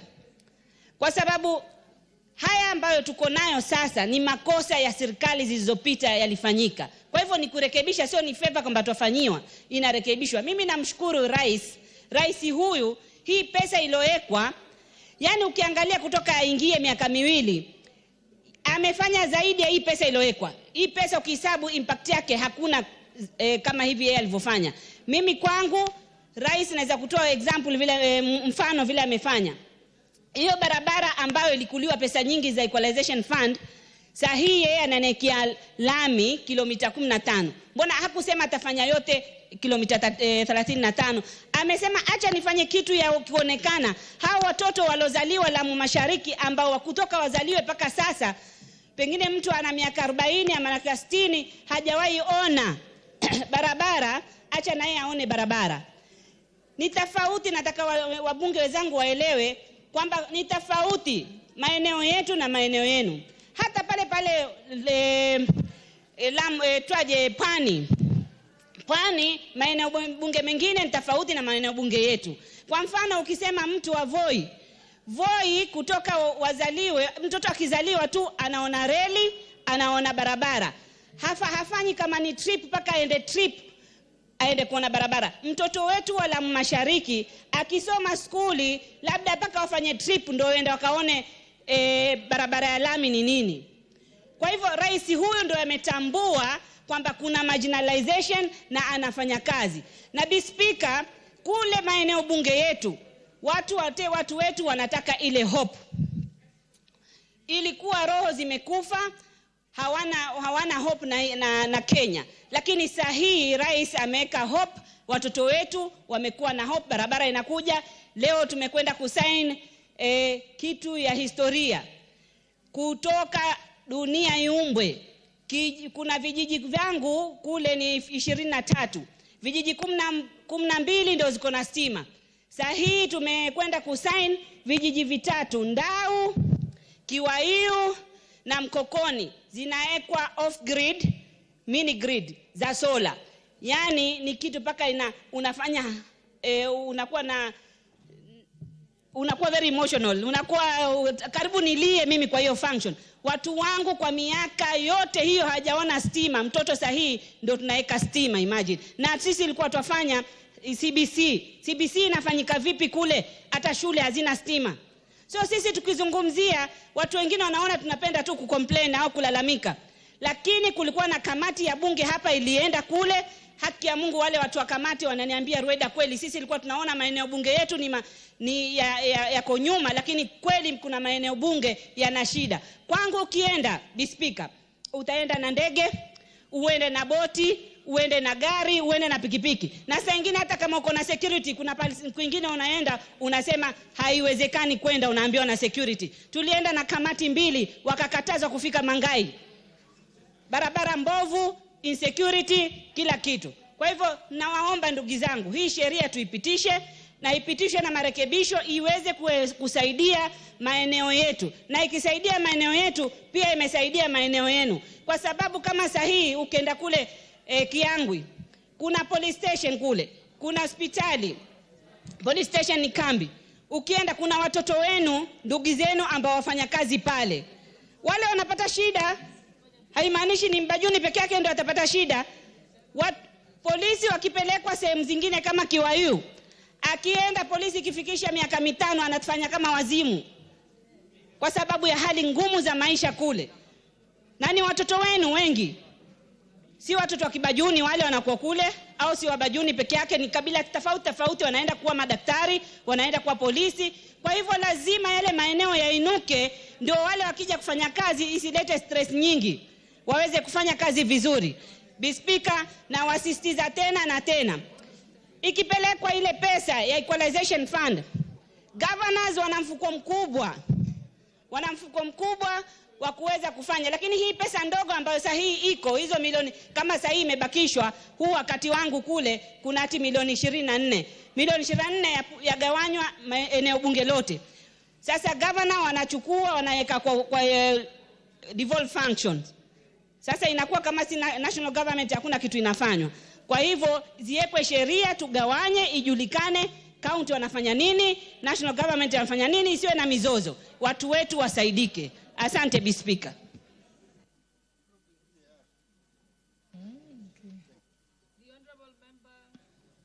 The Honorable Member for Likoni, Honorable Mishimboko. Asante sana Speaker. Speaker, naunga mkono mswada huu ambao unazungumzia haswa tukiangalia katiba yetu kifungu 24 ibara ya 2 imezungumzia ya kwamba fedha hizi zitaweza kusaidia katika mambo ya kimsingi, mambo ya maji, mambo ya barabara, mambo ya afya na mambo ya umeme.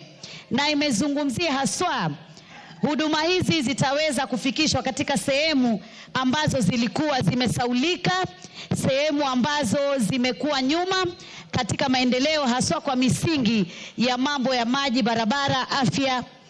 Na tukiangalia haswa Speaker, tunaona zile sehemu 14 ama kaunti 14 ambazo zitafaidika ama zimefaidika na pesa hizi ama hazina hii ni kama sehemu ya Turkana. Jamani, tukiangalia leo Turkana, tuangalieni zile shida zilioko Turkana katika mambo ya muundo msingi ya barabara, mambo ya maji na mambo ya miundo msingi ya afya na hata mambo ya ukame. Jamani, ni masikitiko makubwa sana. Ukiangalia sehemu ya Lamu ni masikitiko makubwa, sehemu ya Mandera, sehemu ya Wajir, sehemu hata ya Kwale, sehemu za Kwale nyingine, sehemu za Kilifi nyingine, sehemu za Marsabit. Sisi kama Wakenya tunakubali ya kwamba kulikuwa na dhulma za kihistoria, kulikuwa na kutengwa kwa kihistoria, na ni kwa sababu serikali ilikuwa ni moja, serikali kuu peke yake, ambapo kila kitu kilikuwa kinapangwa kule juu, kinamalizika kule juu, na sehemu nyingi ilikuwa inasaulika. Tushukuru sana hivi sasa kuna ugatuzi, tunaweza kuona maendeleo mengine yakipitia mambo ya ugatuzi. Nataka kuunga mkono kwa sababu mswada huu pia umetaka kuongeza, yani maisha ya fedha hizi ilikuwa ifike mpaka mwaka 2030, lakini sasa inaomba iongezwe miaka 10 mengine zaidi. Na hii ni kwa sababu bado tunaona zile sehemu ambazo zilitengwa ama zilidhulumika bado hawajafikia ile shabaha katika mambo ya maji, mambo ya barabara, mambo ya umeme na hata mambo ya kielimu. Hazijafika sehemu kama hizo. Kwa hivyo kuongozwa kwa uno muda, na mimi ningependa kusema hata miaka 10 ni michache, tuweke kama miaka 20. Miaka 20 itakuwa miaka mizuri sana kuhakikisha hivi sasa, kwa sababu Daktari William Samoei Ruto yuko imara kuhakikisha ya kwamba hizi fedha zitatumika kwa njia inayofaa na zitaweza kubadilisha maisha ya Mkenya, haswa yule ambaye ametengwa kwa miaka mingi sana. Mheshimiwa Speaker, pia lazima tuwe na muundo msingi na taratibu za mwafaka za kuonyesha ya kwamba kutakuwa na usawa, kutakuwa na uwazi, kuweza kusambaza fedha hizi katika zile sehemu zilizotajwa. Kusiwe ya kwamba sehemu nyingine wanapata zaidi na nyingine wanapata chache. Na pia wananchi wenyewe waweze kuhusishwa vilivyo ili waweze kusema zile shida ambazo zinawakwaza sana katika ile mipango ya maji, mipango ya barabara, mipango ya afya, mipango ya umeme. Kwa mfano, unaweza fika sehemu museme mnajenga visima na kumbe visima havitatosha. Pengine sehemu ile wanataka kuwa na mabawa ili hata yale mabawa mbali na kutumia maji nyumbani waweze kutumia katika mambo ya kilimo. Kwa hivyo pesa hizi ni pesa ambazo ikiwa tutaziangazia kwa njia inayofaa na tutoe ufisadi. Ndugu yangu dadangu Rueda amezungumzia ya kwamba barabara ya Mtangawanda ilitengezwa kwa pesa nyingi na kulikuwa na wafadhili wengine na inaonekana ni kama pesa nyingine ilipotea. Na mimi niweze kumshukuru sana rais. Hata juzi Mheshimiwa Rueda basi ya kwanza imeweza kubebwa na boti na ikafika kule Amu. Unajua kwa Kiswahili tunaita Amu. Na hiyo yote naona ni mipango ya Daktari William Samoei Ruto. Kwa hivyo tunampatia kongole kwa jambo hilo.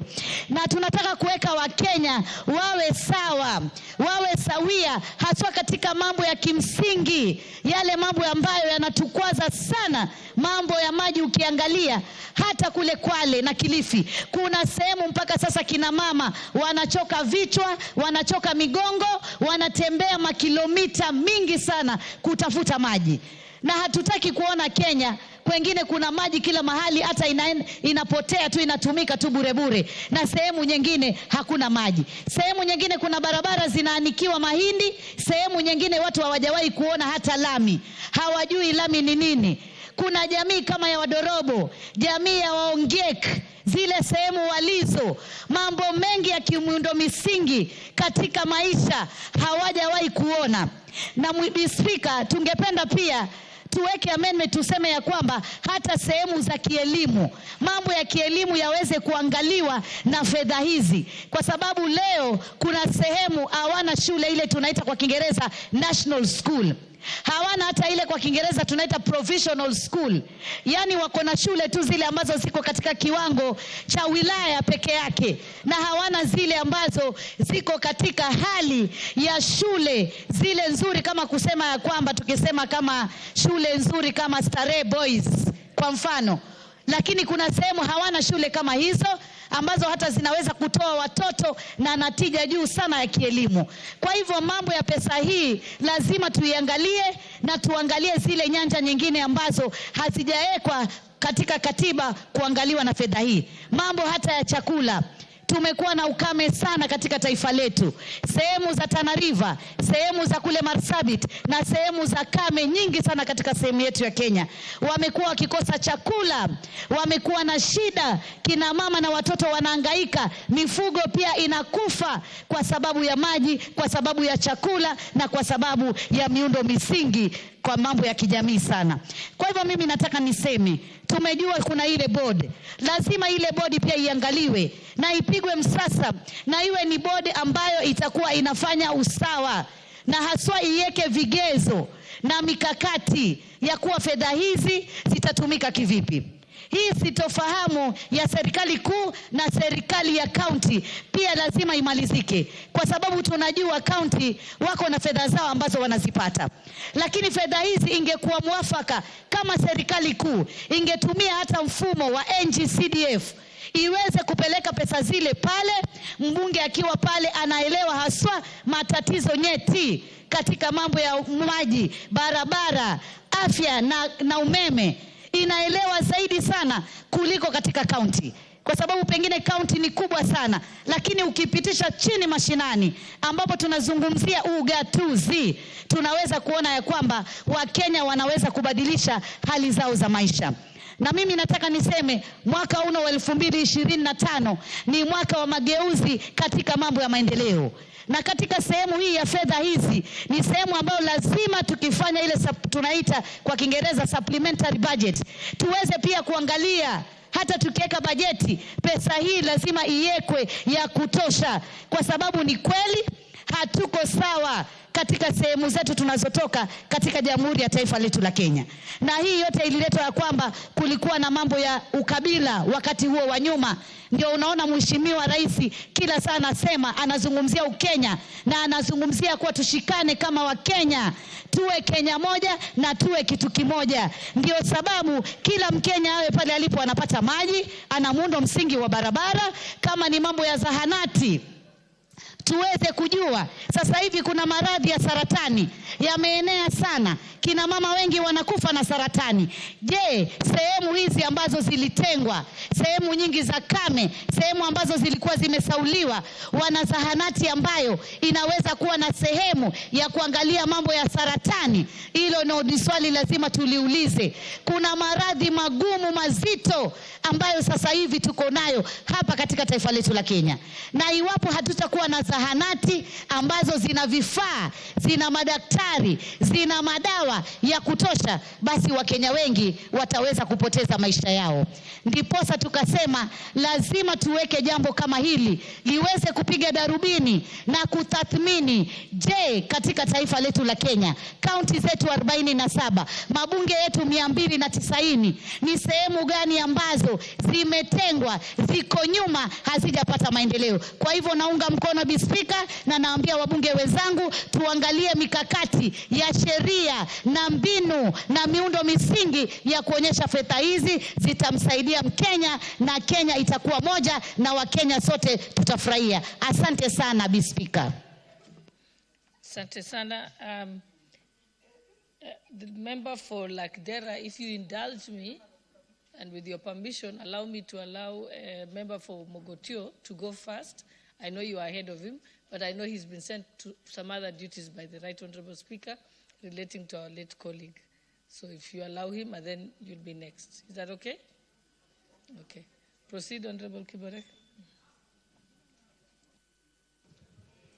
Thank you, Madam Speaker. Madam Speaker, equalization funds is the second most important thing to happen to this country after devolution. Some part of this country had been neglected and marginalized for far too long since independence. And with the coming of devolution, it gave some ray of hope to those places which were marginalized for a long time. After devolution, Equalization Fund came in handy. That it enabled some areas which are very much marginalized to get resources to be able to catch up with the rest of the country. Due to urbanization and the policy of 1965, where they developed the high potential areas, those far-flung areas, which are part of this country, and actually constitute over 70% of the Kenya landmass, had been marginalized for far too long, with no water, with no electricity, with no good roads, no hospitals, and they were surviving, while the rest of the country were living large and living well, Madam Speaker. When this Equalization Fund came, it gave hope to Kenyans from those areas that will be remembered and they will catch up with the rest of the country. However, Madam Speaker, just like devolution, we have to make sure that we follow it up so that it doesn't miss the point, so that we don't inherit corruption through this fund, Madam Speaker, so that we don't inherit misappropriation through this fund, because devolution has failed to attain the main goal which they intended to do because of misappropriation, mismanagement, and corruption. And now, as we speak, for the last almost 12 years or 13 years in devolution, you rarely see a project done by the devolution, and while yet there's a lot of money which are appropriated to these counties. Equalization Fund equally risk going the same line because of management and oversight. Madam Speaker, I support this bill because, and I support Senate for this, because if we don't follow up with a strong oversight and to know where this fund lies, either in county or in national, and it should be fully, for it to have a very clear oversight, we'll end up losing the achievement which this fund will have given to this nation.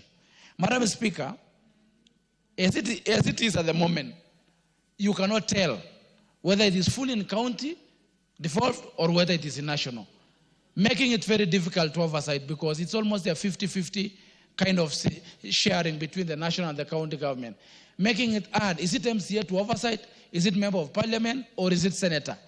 Coming with this, now with the Equalization Advisory Board, it can be now clear in following up on the records and the books and everything of this equalization, it will be able to achieve the intended purpose.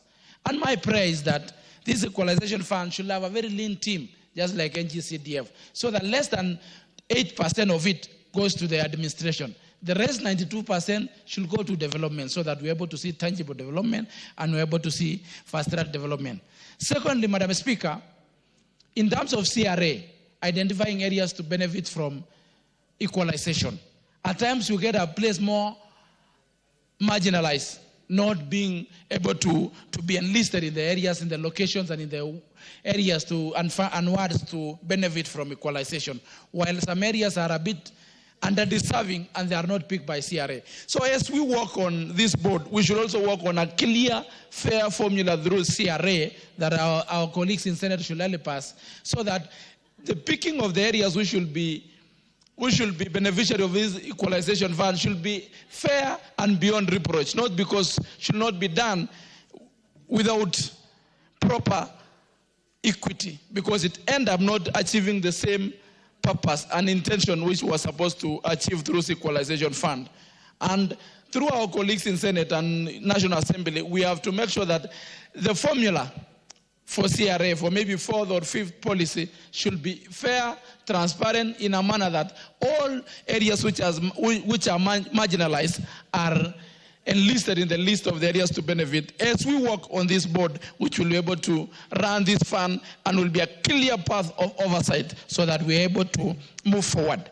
It is my prayer that all areas are covered, because in some areas, I come from Baringo, in some areas, which are deserving don't benefit from this fund. Some areas which are still deserving, or an area which you know the level of marginalization is the same. One area gets, the other one doesn't get. It is something that we should work through this CRA formula and with our colleagues in Senate so that we are able to make it fair and equitable to every part of this nation which are marginalized and which have been marginalized for far too long, especially the pastoralist part of this country which was left behind for many years. Madam Speaker, and as I say this, allow me to pay tribute to a great man who was a great believer of this bill, a senator, a great man, amiable man, very humble man, very kind-hearted human being, a true Christian, a believer, a son of the soil, son of the great Baringo, a man, William Kipkiror Cheptumo. He believed in this bill. With him, I have discussed about this bill and the relationship between National Assembly and Senate for many times. And he was a believer that this will be a game changer to the areas that we come from, which has been marginalized for far too long. Especially as Madam Speaker, who come from Baringo. We have two kinds of marginalization. One is the marginalization by nature and by previous governments and, and whatever it happened. Two is what we call post-presidential Moi marginalization, where everyone tells you you come from Baringo, you don't deserve anything, you got it during Moi time. As if problems are not evolving. As if every other day it comes with new challenges. So, Madam Speaker, a great man called William Kipkiror Cheptumo, we lost a son of the soil. A good human being by excellence. A good believer of devolution, equalization, and nationhood. He believed in a project called Kenya, just like our President William Ruto. He was an advocate of social justice. He was an advocate of development. William Kipkiror Cheptumo was a good listener.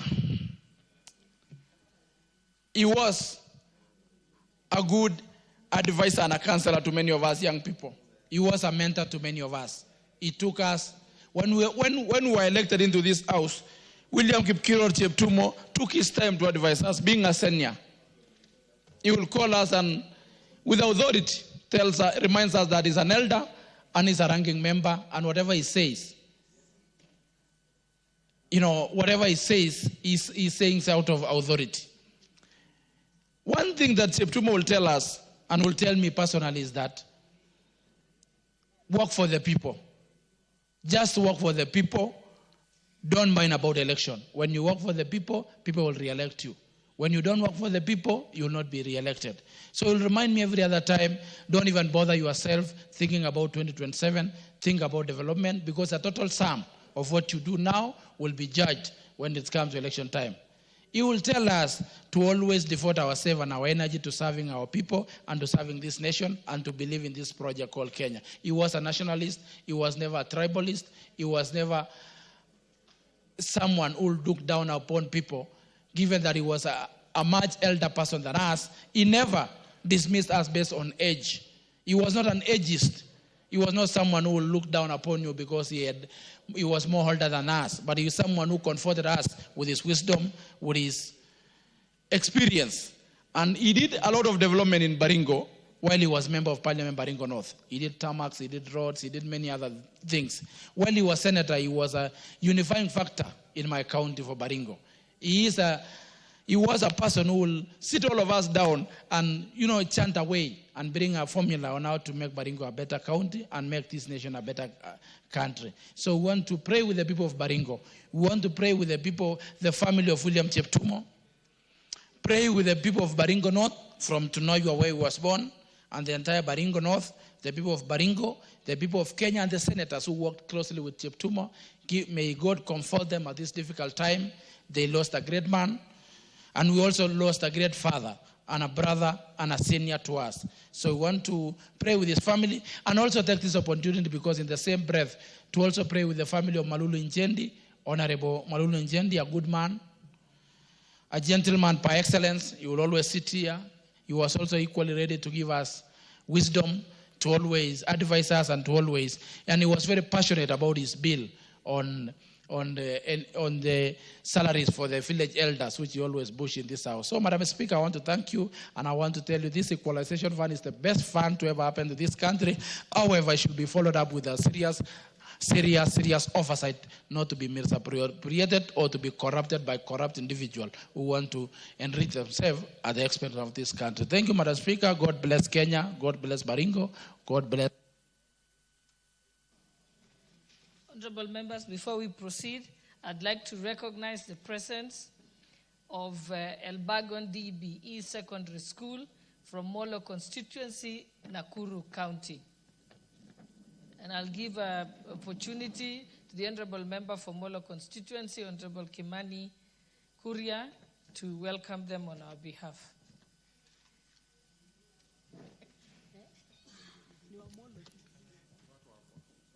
And make it brief. Honorable Speaker, I want to thank you very much for giving this opportunity.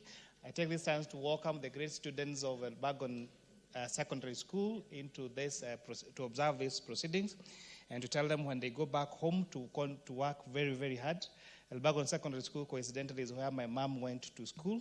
It's was also one of our best extra county schools in Nakuru County. They did very, very well, and I congratulate them, and I know that this group will even make us more proud. Thank you, Honorable Speaker.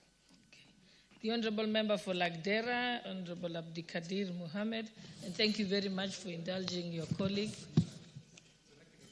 Thank you, Madam Speaker, for giving me this opportunity to contribute to this bill, the Delegation Fund Administration Bill.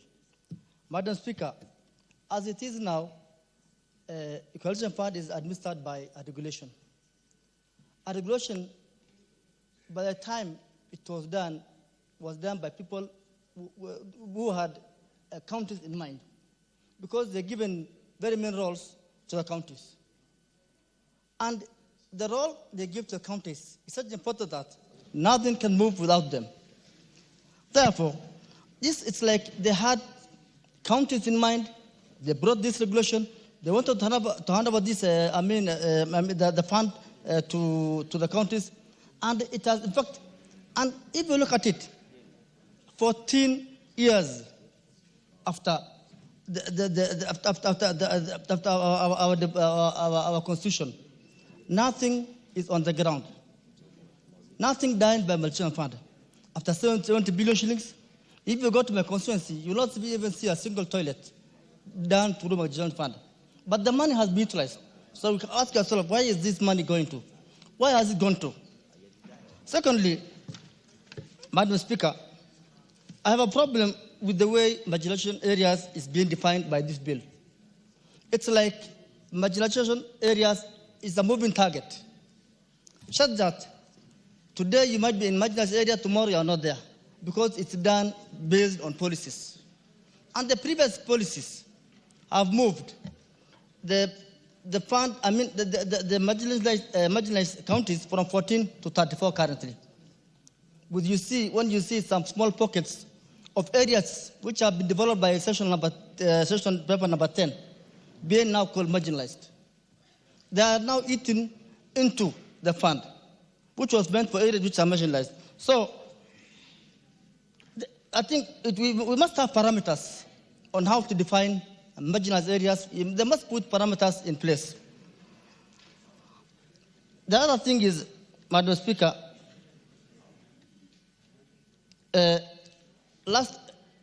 this money was supposed to be utilized in such a way that it can have an impact on the development. Our county, currently, we are unable to utilize the one for 22, the financial year for 22-23. It's unable to utilize. Why? Because of the push and pull of the counties, members of parliament. I think there's so many people who have interest in this, so we are unable to do anything. And when we try to put these projects to one single project that will have an impact. An example, I wanted the money for Lagdera, or our people wanted to put into electricity. That is taking the national grid from Garissa to Modogashi. Modogashi currently doesn't have electricity. It is done by diesel generator. And it was, they denied. We have a secretariat here at headquarters administering this fund, which they believe that this money should be cut in small pieces and put in small projects, 3 million, 4 million, those things which completely have no impact. They denied our proposal that we put this money into one single project that can have a very big impact in the constituency. They told us to go back and divide the money into locations, sub-locations. Those are things which will have no impact. After 1 year, it will disappear. For example, if you put a toilet today, or if you have a small water pump today, after 3 years, it will disappear. But if I use that money on electricity, it will help. It will be something which will be there forever. So, I think one thing I will say is that a reform, we don't need to wait for this bill. We need the Secretariat at this headquarters to be reformed immediately. Because their mindset is the that mindset of the county government. They think they work for the county government. They hear from the county government. They don't hear contribution from any other people. They always want to hear from county government. And we know the problem we have with the county government right now. They are never even to account for their own monies. Then why should you give them more money to go and misuse? They go and they normally do what we call the double allocation. Project done, and then they will say that it's done by Equalization Fund, and the money goes like that. Madam Speaker, the coming policy, I think this is the third policy. I think that policy should be looked into very seriously so that this money can have impact on development on the ground. Because the one which carries in place, I think, is recognizing locations and sub-locations as areas, as pockets of development. But if we look at it very seriously, those development that they want to put there do not have an impact. With those few remarks, Madam Speaker, I do support the bill, but with amendment. Thank you. The Honourable Member for Kitui West, Honourable Edith Nyenze.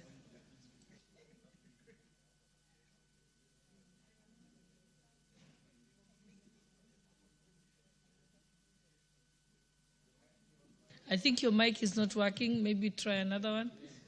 Please give another mic. Move to the next one on your left. Thank you, Madam Speaker, for giving me this opportunity to also contribute. Is that better? I think. Is it okay now? No, move to the next one after that. Move to again to your left. On my right? No, your right, sorry. It's my left. Is it okay now? Yes. Oh, thank you. Yeah, let me take this opportunity to air my views on the Equalization Fund, which is actually a function provided in the Constitution. Our Constitution of 2010 provides that the national government shall actually use the fund to provide basic services, including water, roads, electricity, health facilities, and such services to marginalized areas. And the intention is actually to ensure that such areas which do not have these facilities are brought to par, or these services are improved in these regions so that they are brought to par with the other regions. And I also note that Commission on Revenue Allocation is responsible for reviewing and determining which areas are marginalized. They're actually the ones who come up with a formula to show how such areas are identified. And these areas also include the areas which are the services which I've mentioned, like where the supply of water is low, also where there is water access is not adequate, attendance in schools is not well as compared to the other regions, sanitation also, and availability of electricity. So these areas are ranked by CRA, and then those ones which fall at the bottom are the ones which are supposed to be marginalized. And after that, now they are the ones who should benefit from the Equalization Fund. Although this one has been meant, I can say that this is one of the areas in our constitution which has not been implemented. Even when they go for the bill, the CRA came up with a bill and took to the Senate. And these areas have also been identified several times. But this is one of the areas in our constitution which has not been implemented. And therefore, these regions still keep on lagging behind, even though there is a devolution. They are not at par with the other regions. And in my constituency, I have identified two locations, the Alatani location and Maseki location. And after identifying these areas, actually when I visit these locations, they're always asking me, what happened? We were ranked as being needy, and there's nothing which has happened. So that's why I'm saying this is one of the areas where the 2010 Constitution has not been implemented. So, Madam Speaker, we should actually push this idea of having the funds implemented so that these areas can benefit, because they still lag behind. Madam Speaker, I will also note that even with the devolution, it's also good to compare and see whether devolution has sorted some of the problems in some of the areas, so that we should not have confusion, and we should not it should not be said that since devolution has come, then we don't need Equalization Fund. Because this money which is always set aside, so where does the money go? And while people keep on being marginalized. So with that, Madam Speaker, I support. Thank you. The Honorable Member, nominated Member, Umul Khair Harun.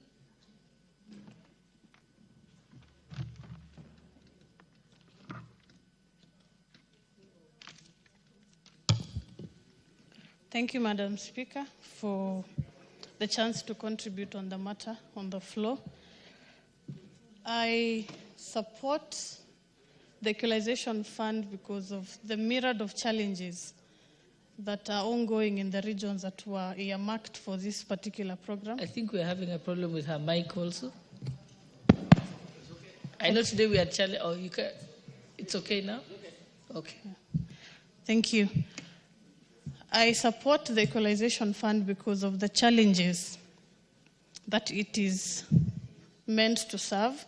The regions that were earmarked for this particular fund have been lagging behind for so long. And this is a ripple effect issue, because if you look at programs like roads, healthcare, especially in the nomadic ASAL regions, we have high cases of insecurity, where the solution is very simple. If a road is tarmacked, IEDs cannot be planted in such roads. And this is part of the money that will solve such problems that we have. The biggest challenge we've had is especially on disbursement. The fund have not even been implemented since. And stretching out to more than the counties it was allocated for will not bring a solution. Proposing, for example, a budget like 6 million cannot do much, but if we're able to have targeted focus, these are regions that will benefit. And marginalization, of course, after the Constitution was amended, had specific counties that were put there, and it was put there for a reason. The regions that don't have these particular resources. And I support the report from the committee because I think this should be the time that this has to be implemented. As a nomadic person, as a child from that region, we've had challenges year in, year out. For example, where we need dams, we have a particular case where we always have overflow from the upper river counties that the water has to flow down to our areas, and it affects the crops. Such can only be solved by having one dam or two dams, and we're done with that. So for me, from where I sit, I support this motion. If we are able to take care of everything that has been highlighted, then we are headed to development. And for that, Madam Speaker, I support the agenda. Thank you very much. The Honourable Member for Nandi County, Honourable Cynthia Muge. Thank you, Honourable Speaker. I support this motion from the onset. But of course, Honourable Speaker, I have reservations on a few matters. I appreciate, Honourable Speaker, the efforts that have been put into this bill by the Senate and the committee, Honourable Speaker, in a bid to actually operationalize Article 204 of the Constitution of Kenya 2010. Honourable Speaker, this bill, going through this bill, I appreciate the committee because they have really tried to cure some of the inequalities that had been inflicted on this bill by the original drafters, Honourable Speaker. And I do not want to go back to the original draft. I appreciate the amendments that have been made. And Honourable Speaker, we all appreciate that this particular bill is supposed to give us the framework for identification, selection, and even implementation of the programs under in the marginalized areas, Honourable Speaker, so that they can be brought back or up in terms of development. Honourable Speaker, I have a problem with CRA in regards to how much time they take to do monitoring and evaluation. The Equalization Fund, Honourable Speaker, is not a birthright to anyone. And in any case, Honourable Speaker, no one likes to be a beneficiary of the Equalization Fund because it is an indicator of the poverty levels in that area. Honourable Speaker, I appreciate also the Constitution for putting in the kind of activities that this fund can actually be able to do. That it has factored in the health facilities, it has also factored in the roads, it has factored in the water and sanitation, and it also has a very important clause, Honourable Speaker, that says, and any other matter that CRA seems or deems fit, that it can be put under the same Equalization Fund program. Honourable Speaker, what surprises me here is that in the implementation, especially in the advisory board, Honourable Speaker, and even in the committees, you find, Honourable Speaker, that we have people representing the county governments, we have a person representing the NGCDF, we have people representing persons living with disabilities, and Honourable Speaker, even this House has members who are actually representing marginalized groups, Honourable Speaker. Those are the persons, the women and other groups, Honourable Speaker. And you find here, Honourable Speaker, that they are not included in the list of those people who can have a say in regards to the projects that are undertaken in this fund, Honourable Speaker. Honourable Speaker, I wonder how those other basic services, Honourable Speaker, will be remembered if those people are not put in this particular category, Honourable Speaker. So that, Honourable Speaker, when the office that represents some of the marginalized groups, Honourable Speaker, sits in that particular board, in that particular committee, they are able then to bring the issues that touches on the people who are marginalized that they represent. And Honourable Speaker, I have a problem with that. Again, Honourable Speaker, the issue of where the fund ends. In my county, Honourable Speaker, Tindred constituency is a beneficiary of the Equalization Fund. Honourable Speaker, if you go to the ground and look at the constituency of Aldai, you will also notice that it is equally marginalized. You find a place like Chebirir, Honourable Speaker, you can spit when you are in Maraba and your saliva will get to Chebirir.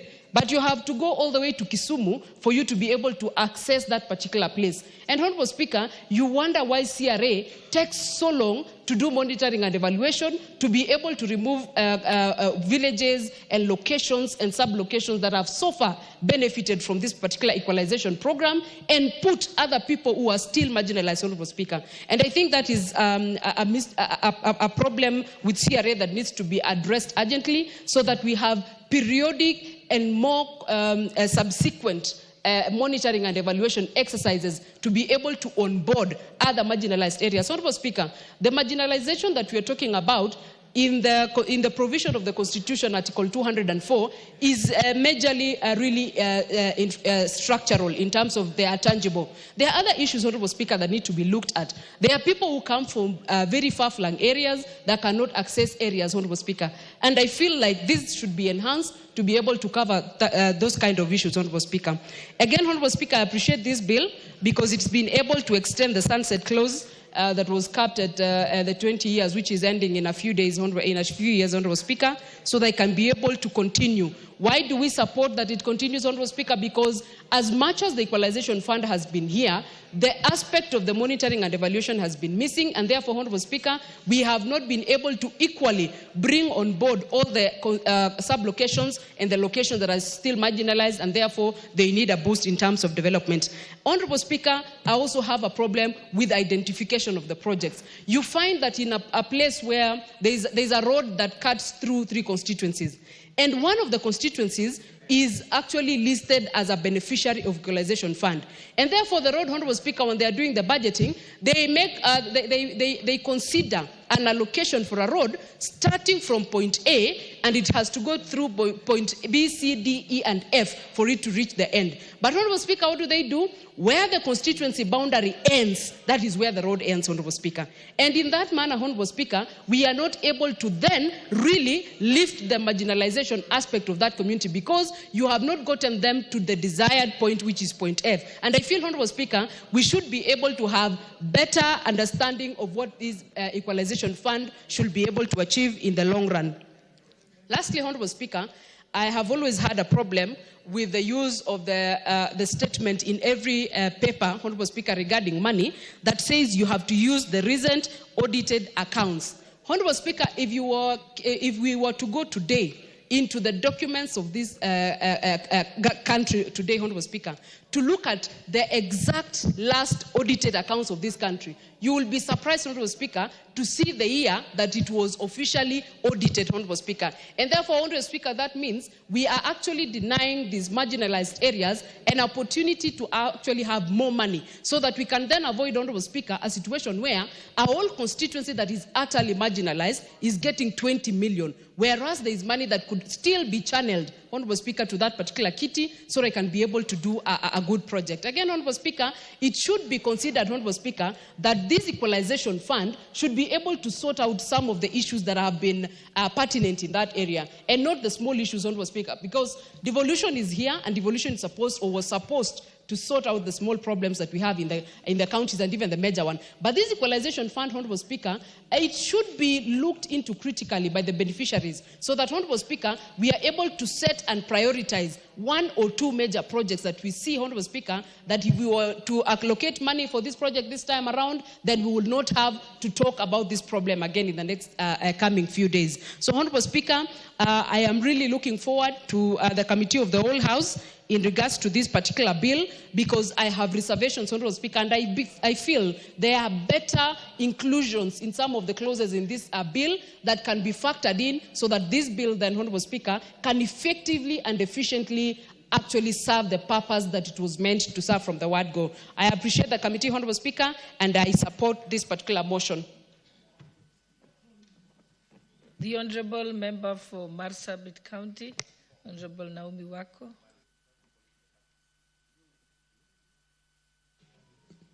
Thank you, Honorable Speaker, for allowing me to add my voice to this very important debate on Equalization Fund. Honorable Speaker, as we know very well, that this fund is as a result of Article 204(1) of the Constitution, which consists of 1/2 of revenue collected by national government each year.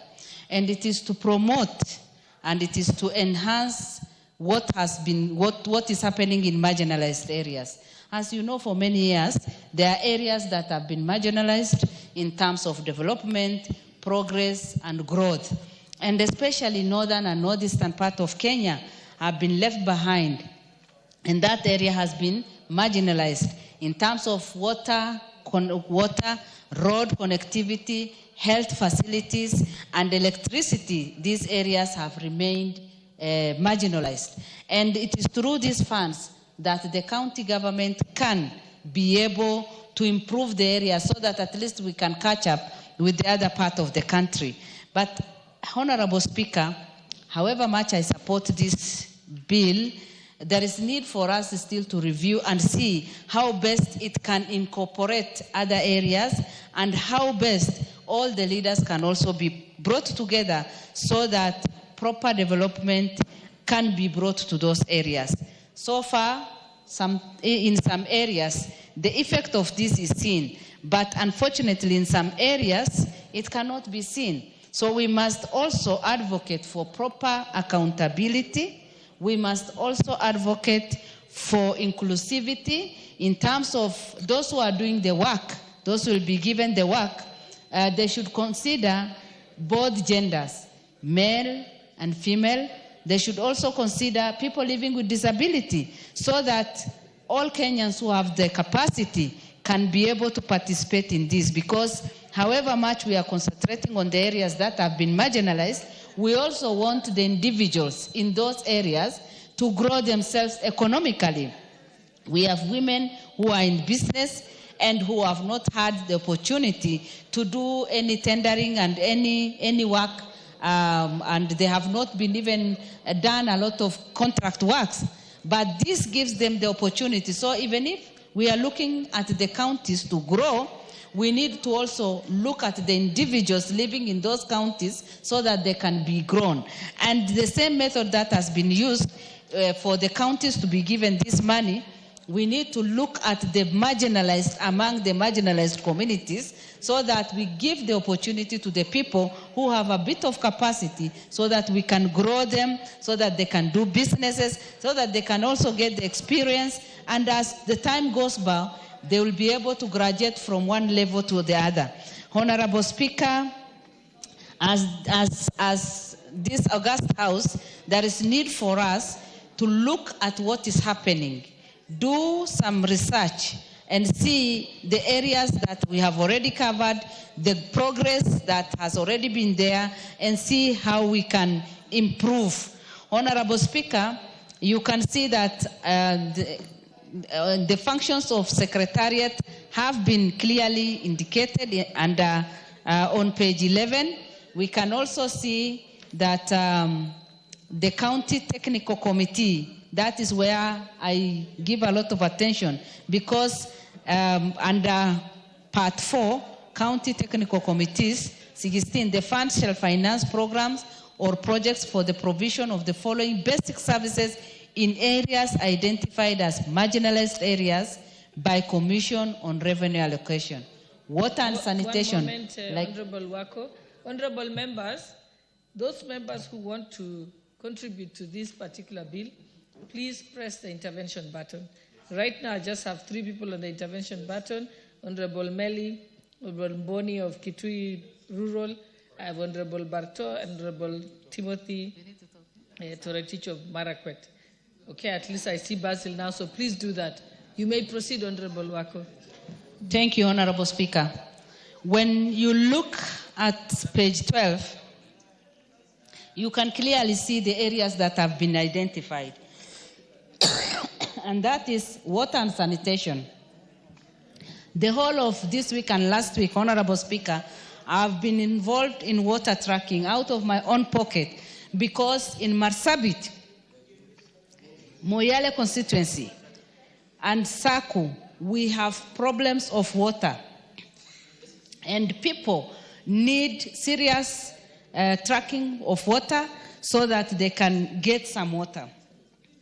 And Honorable Speaker, when you come to the roads, some of our areas, we got the main road through during the time of Kibaki.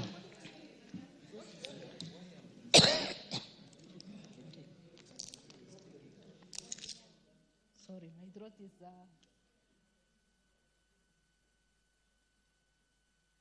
Thank you. When it comes to roads connectivity, yes, we have the road leading from Isiolo to Marsabit and going beyond. But the other roads that can serve within the town and other places are not there. And that is why I want to urge the county government to be more careful so that we can have the feeder roads done and taken care of. When it comes to health facilities, some people in our place travel for over 300 kilometers to get to health facilities. And sometimes expectant mothers suffer on the road, they deliver on the road, and sometimes they are not even taken care of hygienically. And most of the time, some of them even lose their lives. And that is why we need this. Up to today, in some parts of our country, electricity is not there. And that is why today we advocate for electricity connectivity. And Honorable Speaker, given the opportunity, these funds can transform many areas that have been marginalized. And as I have already said, as we think of the marginalized areas, let us also think of the marginalized groups in those areas. Give opportunity to the youths in those areas to do business. Give opportunity to the people living with disability. Give opportunity to women, because most of the time they are not given a special consideration. And that is why I say there is still need for us to review this and see how best it can serve our communities and bring the transformation that we are imagining of. And I want to thank also our president, because he has that transformative agenda that has the potential to transform all the entire country and also revive the economy of different counties. But unless we are dedicated, unless we are passionate, unless we are bold enough to do things that have not been done in the past, we will not be able to bring the anticipated transformation. Honorable Speaker, I support and I believe that through this, marginalized areas will benefit. Honorable members, several members have come to me saying that they don't have their cards, so you just give your names to the clerk. All right, next is Honorable Julius Melly, member for Tinderet. Thank you. Thank you. What is your point of order? What's your point of order?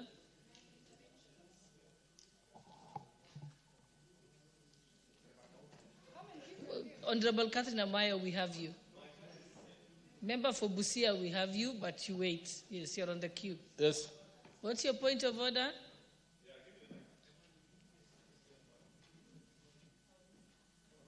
Thank you. Madam Speaker, it's more or less, I'm seeking for your guidance.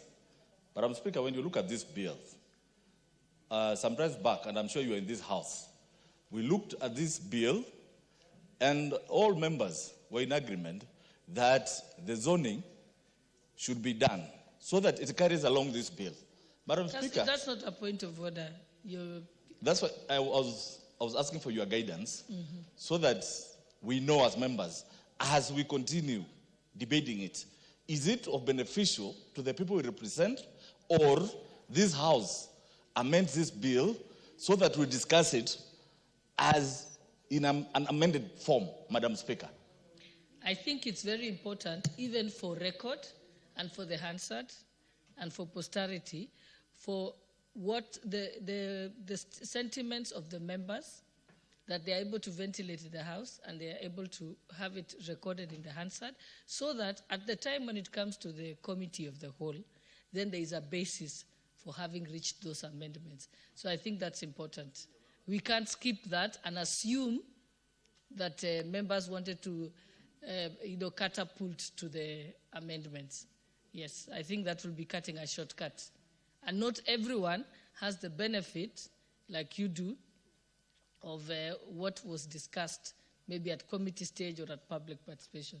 So I think, and this is a very important bill that has been long overdue, that there's been discussions in the country as far back as 1965. It's not something light to be taken lightly, and hence the reason why we are giving members sufficient time to ventilate, and then at the time it comes to committee of the whole, we know how we arrived there.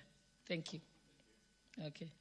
Honorable Melly, you may proceed. Thank you, Madam Speaker. Madam Speaker, I arise to support this bill.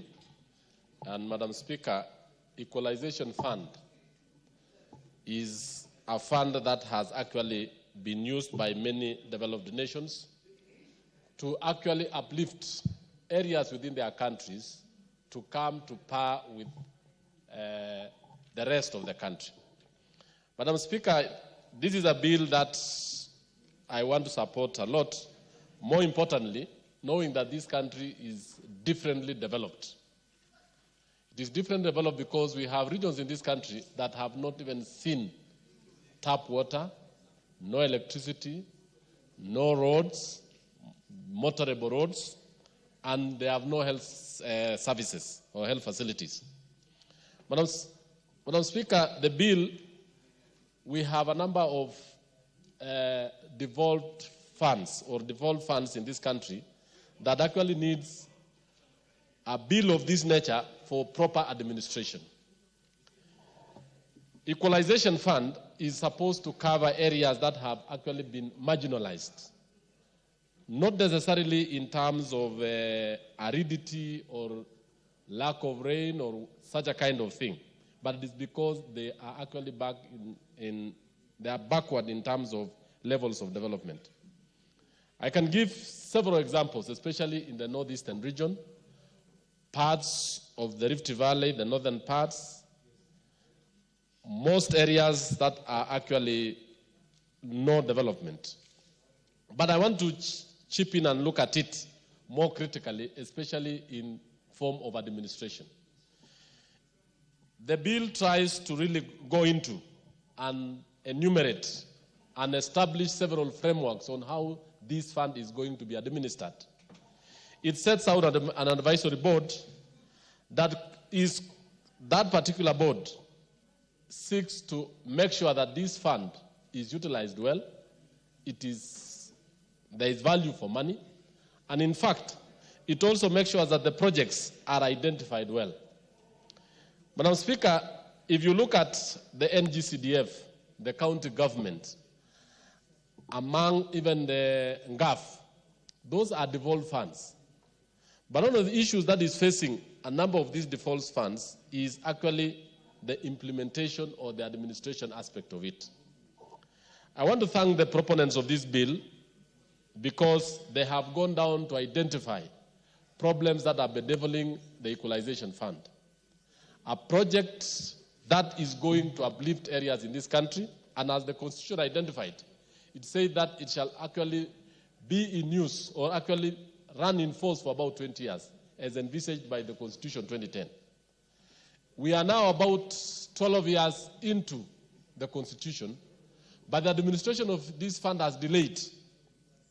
Therefore, meaning that about 7 years lapsed without this fund being useful. In fact, the remittances from the National Treasury actually delayed a lot because of lack of legislative processes. So this bill is very important because it will actually make sure that the money is used well, the community are involved in identifying the projects, they participate also in ensuring that these projects are identified and they are followed to completion. Cases where government funds have been given out and the projects identified, and some of them have never been done, are very common in this country, what we call the elephant projects, or even non-existent projects.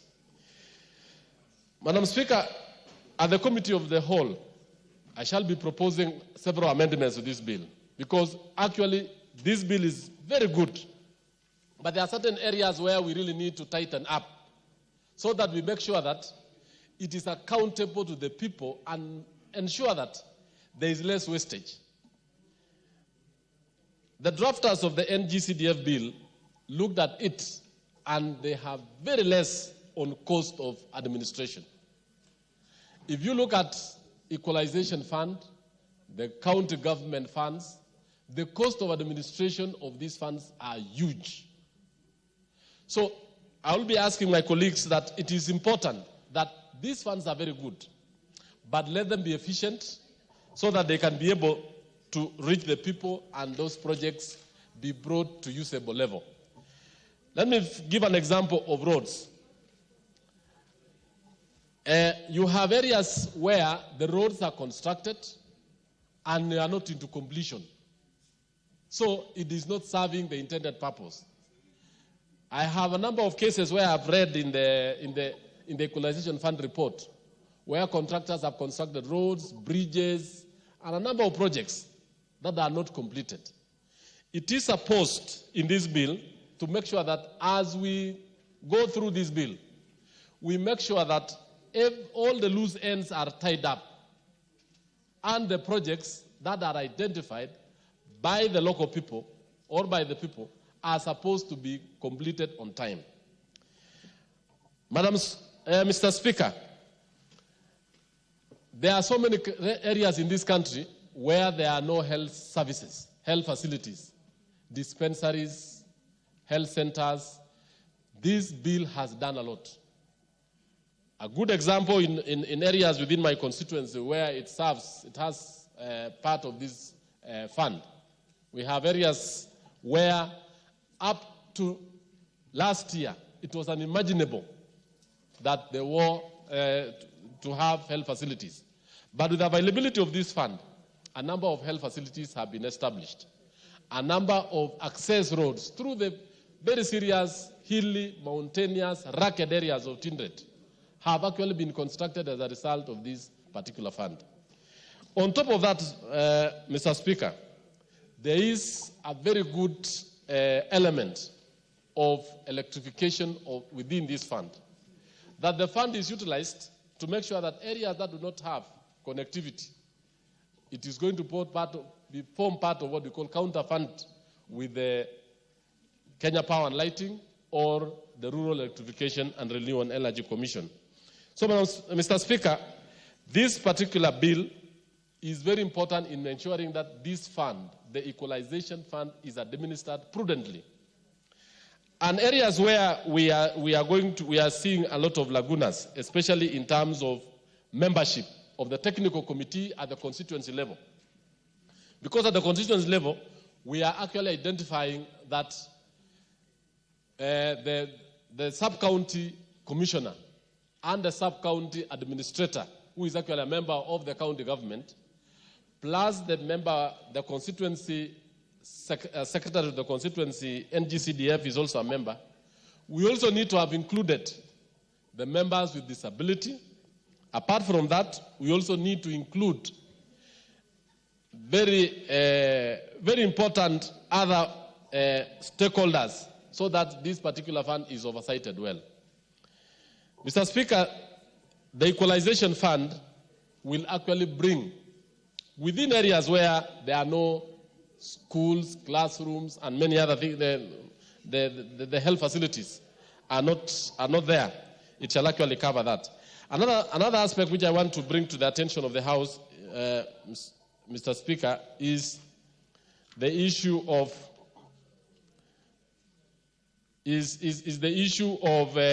bank accounts.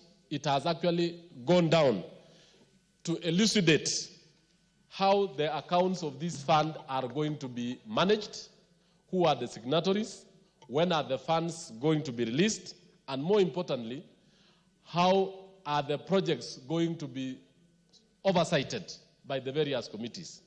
So this bill is very important for this House, and I want to urge the members that we support it, and we bring more amendments to make it more, to strengthen it, and to really make sure that this particular bill passes. And the last area where I want to put a lot of emphasis is the issue of water. Water, I think all members know, is one of the basic needs in our society. It is a requirement that every home in this country needs to have water. And if we are going to use these funds very well, it shall actually enable our homes, our villages, and even areas that are arid. We can drill boreholes using this particular fund. I support, and therefore I ask my colleagues to support this bill. Thank you, Mr. Speaker.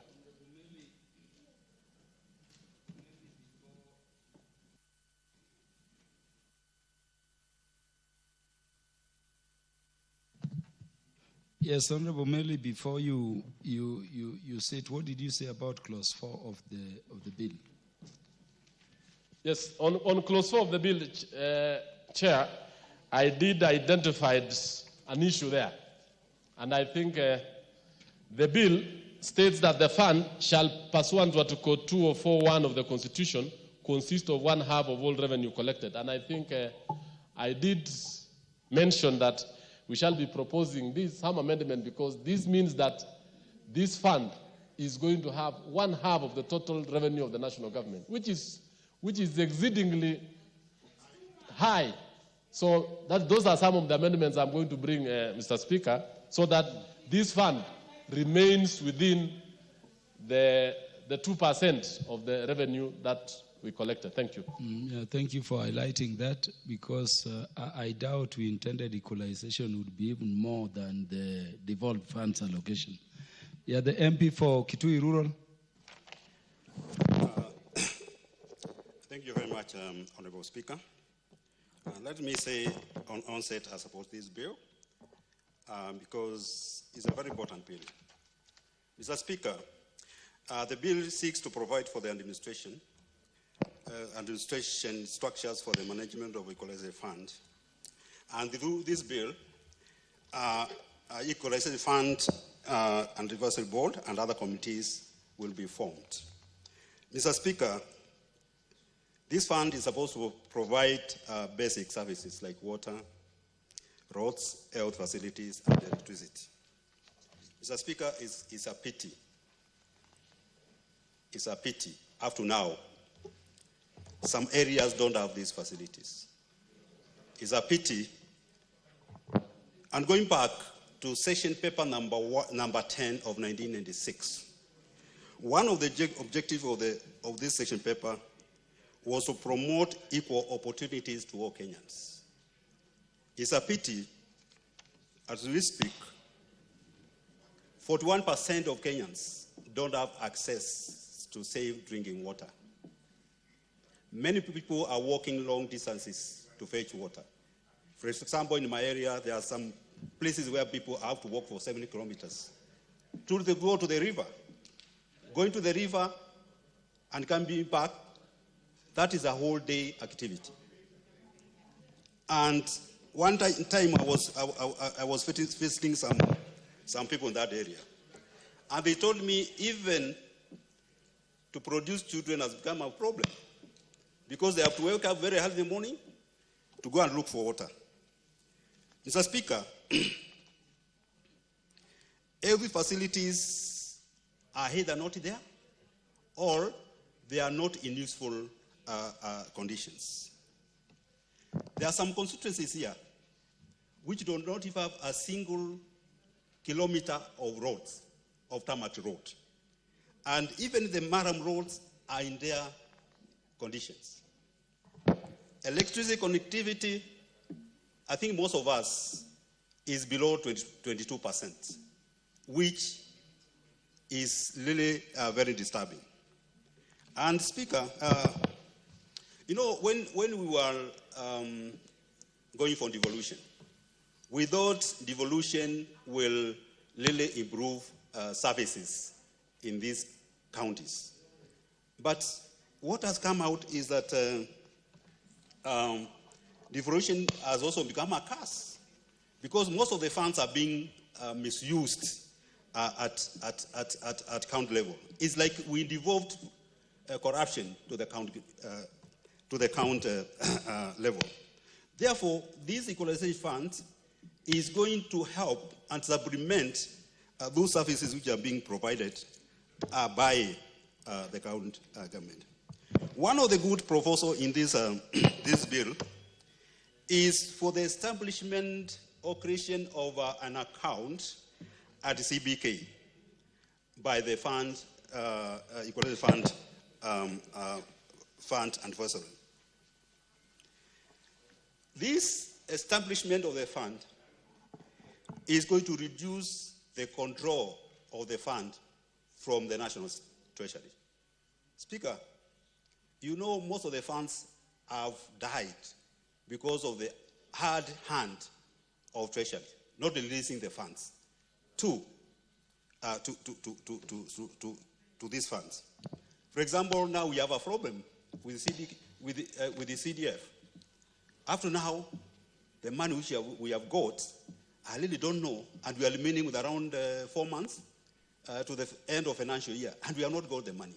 So if CDF was like, this money has to go to an account in central bank, and we'll be able to get it from there, we will not be facing what we are facing, Mr. Speaker. So to me, this is a very important proposal in this. In any case, in the last years, the funds which were supposed to go to these areas, it has not gone. I think these areas are under over 10 billion shillings. I don't know when they are going to get. So removing the control of Utilization Fund, the funds from Treasury, it is a very welcome idea. Speaker, let the people who are going to manage this fund work day and night and make sure the above services are provided in these areas. Mr. Speaker, the formulation of marginalization formula should be done without interference. This is an area we need to look at. It's unfortunate. The people who are the commissioners who are in CRA, most of them are politicians with different interests. And this is the area which we need to check, to make sure that the areas which deserve to get these funds are the areas which are going to get the funds. Not anybody, not personal interest, not partisan interest, not because I'm a member of the commission, I want my area to get this fund. These funds should go to the deserving areas, like Northeastern and Aso district. On this formula, I think it's very important to use quality data. And I've been championing for funding of Kenya National Bureau of Statistics. Kenya National Bureau of Statistics is the government agency which is entrusted in collecting, analyzing, validating, and disseminating of official statistics. If it's not funded well, then we are not getting quality data so that we can be able to do the formula. Mr. Speaker, those few remarks I support. Thank you very much.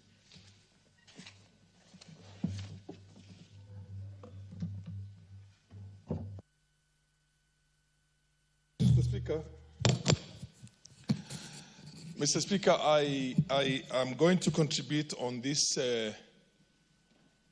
this bill with a very heavy heart. Mr. Speaker, the very foundational object and spirit of having an equalization fund was to correct the historical marginalization of sections of this country. The idea is to see the resource allocations that were done from 1963 until 2010 and now begin bringing those areas where there was no government investment up to speed with the rest of the country. Up to speed with the rest of the country. This is not dealing with contemporary poverty in pockets in everywhere in the country. Historical marginalization. And at the time of the inception of this particular provision in the Constitution, and I can tell you that many Kenyans who voted for this precisely because of that, we only had 14 counties in mind. Only 14 counties in mind that were basically starved of resource allocation because of, among other things, the sessional paper of 1965.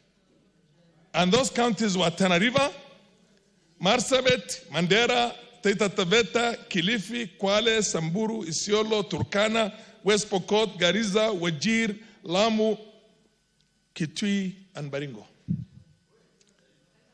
Kitui and Baringo.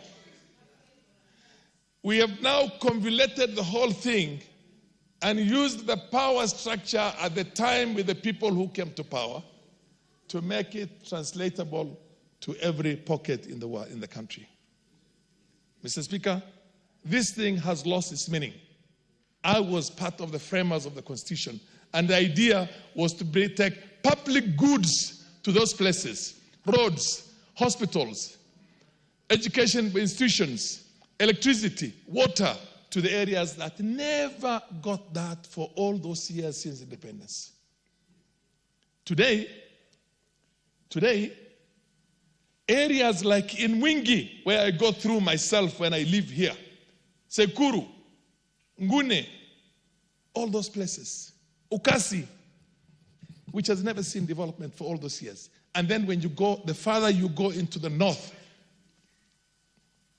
who's got a point of information? Yes, proceed and give me the information that you have. Yes. Oh, yes, I need the information that. Okay. I said you should ordinarily ask me whether I want to be informed because I'm. Keep on saying point of information will be recognized. Don't worry. You better talk very loud and then the speaker will hear you. Anyway. No. Keep on saying point of order, point of information until you get the opportunity. What's wrong with you? Now, Mr. Speaker, this reminds me of something in the 60s when we had the civil rights movement in the States. Mulyungi.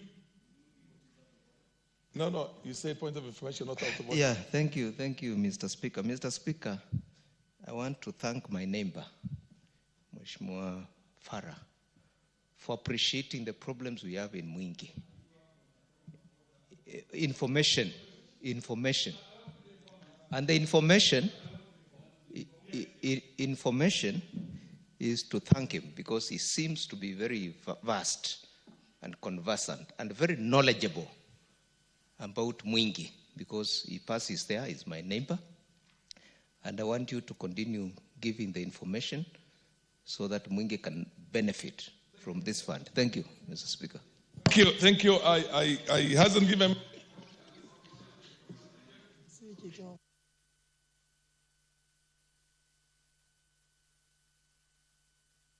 Yeah. Now. I am reminded of something that happened. Most of you are very young people, including my brilliant professor next to me here. In the 60s, there was a civil rights movement. The civil rights movement was basically to address slavery and the effects of slavery and the serious marginalization and oppression the black man suffered in America for all those years. But the white cream, particularly those ones who were, we all know, decided the best way to water down that is to say all minorities. And now who are the minorities? The women who were also fighting for their rights that time. The LGBTQ, those days the gay rights. So they kind of adulterated the genuine struggle of people who were enslaved for 500 years. To make sure that they don't get the black man, because they're still racists. Deep down in the core, they're racists. Some of those whites pretended to be very good to these people and said there are other minorities and other minorities and other minorities, and everybody became a minority, including the Jews of the States that time who controlled the economy of the place. So basically the idea was to water down that so that the genuine, legitimate people do not get the support they need. Now, to eliminate the possibility of doing work in Marsabit and Isiolo and Sekuru and all those places, and Tanariva and Lamu, which were starved of government resources for all the colonial period and then the subsequent Kenya government, independent governments. We say now, pockets of poverty. So then you look for a pocket of poverty everywhere, and decide it has to be spread out. Now, I'll probably get 50 million or 100 million shillings for my constituency. How is 100 million shillings going to equalize me in terms of infrastructure, even if it's for 100 years, to bring me up to speed with what has been done in the rest of the country? This country has for the longest had tea research, coffee research, pyrethrum research, every research that was there. There was never any research that was done on livestock in those areas. And the people are basically living in pre-colonial kind of conditions. So, this is wrong. This is wrong. And I want Naomi and other people to listen to me very well, because this has got to be amended to capture the spirit and the object of the framers of the 2010 Constitution, which was to bring those marginal NFD and everybody else who were lesser Kenyans up to speed with the rest of the country. How many years will it take me with 50 million per annum in my constituency and every constituency, in Taita Taveta, in Kitui, in Isiolo, in Marsabit, in North Hor, in areas that has never seen government for the longest, to have the kind of roads we have in Kiambu, for example, or to have it in all these other places that have been taken very well care of, Eldoret, Kitale, Kericho, you know what I mean? It is not going to take us, it's going to take us forever. It defeats the purpose of this constitutional, provision. Completely defeats. Mr. Speaker, I went to school when my primary school in 1964 did not have a Standard 7. We got independence without a Standard 7 in Northeastern Province, except one school in Wajir and I think one in Marsabit. Period. And when I talk like that, I mean an area whose expanse, only North Hor constituency, is bigger than Nyanza, Western, and Central Province put together. Only one constituency. And only in Northeastern Province, we have 20 of those, 22 of those. Only in Northeastern Province.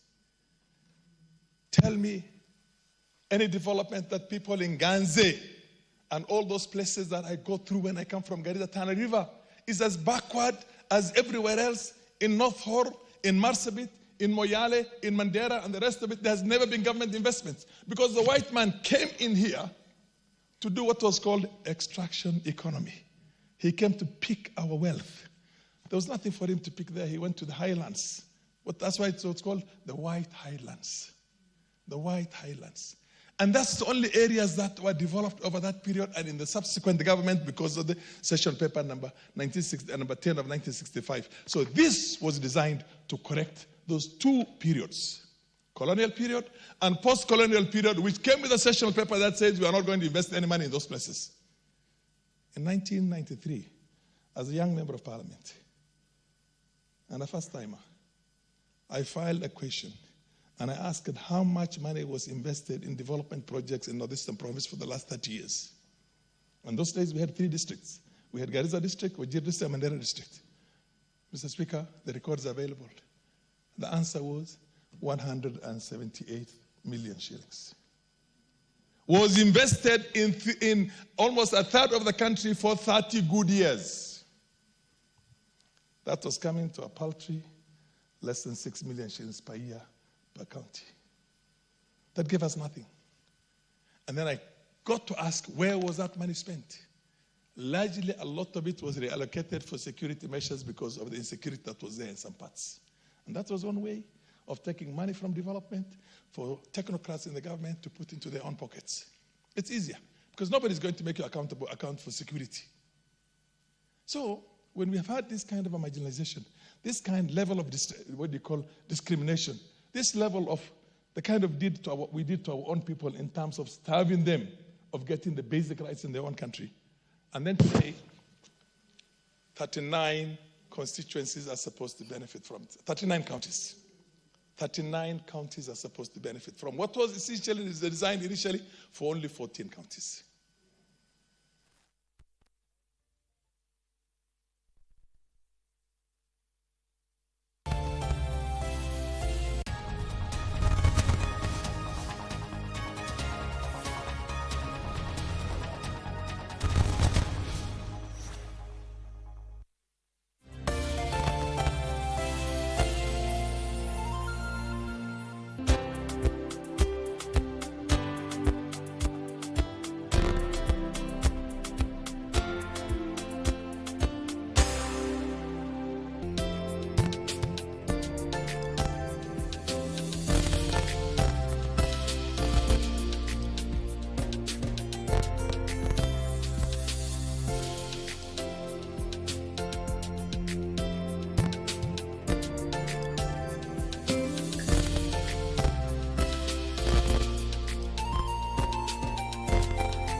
wellness is important in our daily lives, so that instead of just surviving, we should be thriving. Ways to prevent a stroke or heart attack is for you to know what conditions you have by regular checkup. People don't know they have hypertension. They don't know they have diabetes. I was pre-diabetic.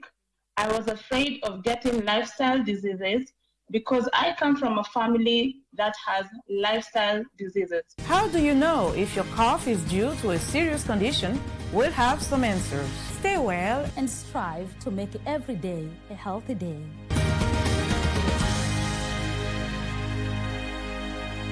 I thought we could celebrate tonight, reflecting on our days together. What's with the attitude? You are young. Can't you be more polite? The old grandpa has been in line for long. Why do you come and squeeze him to the back? Apologize. Say you're sorry. Why wait a few days?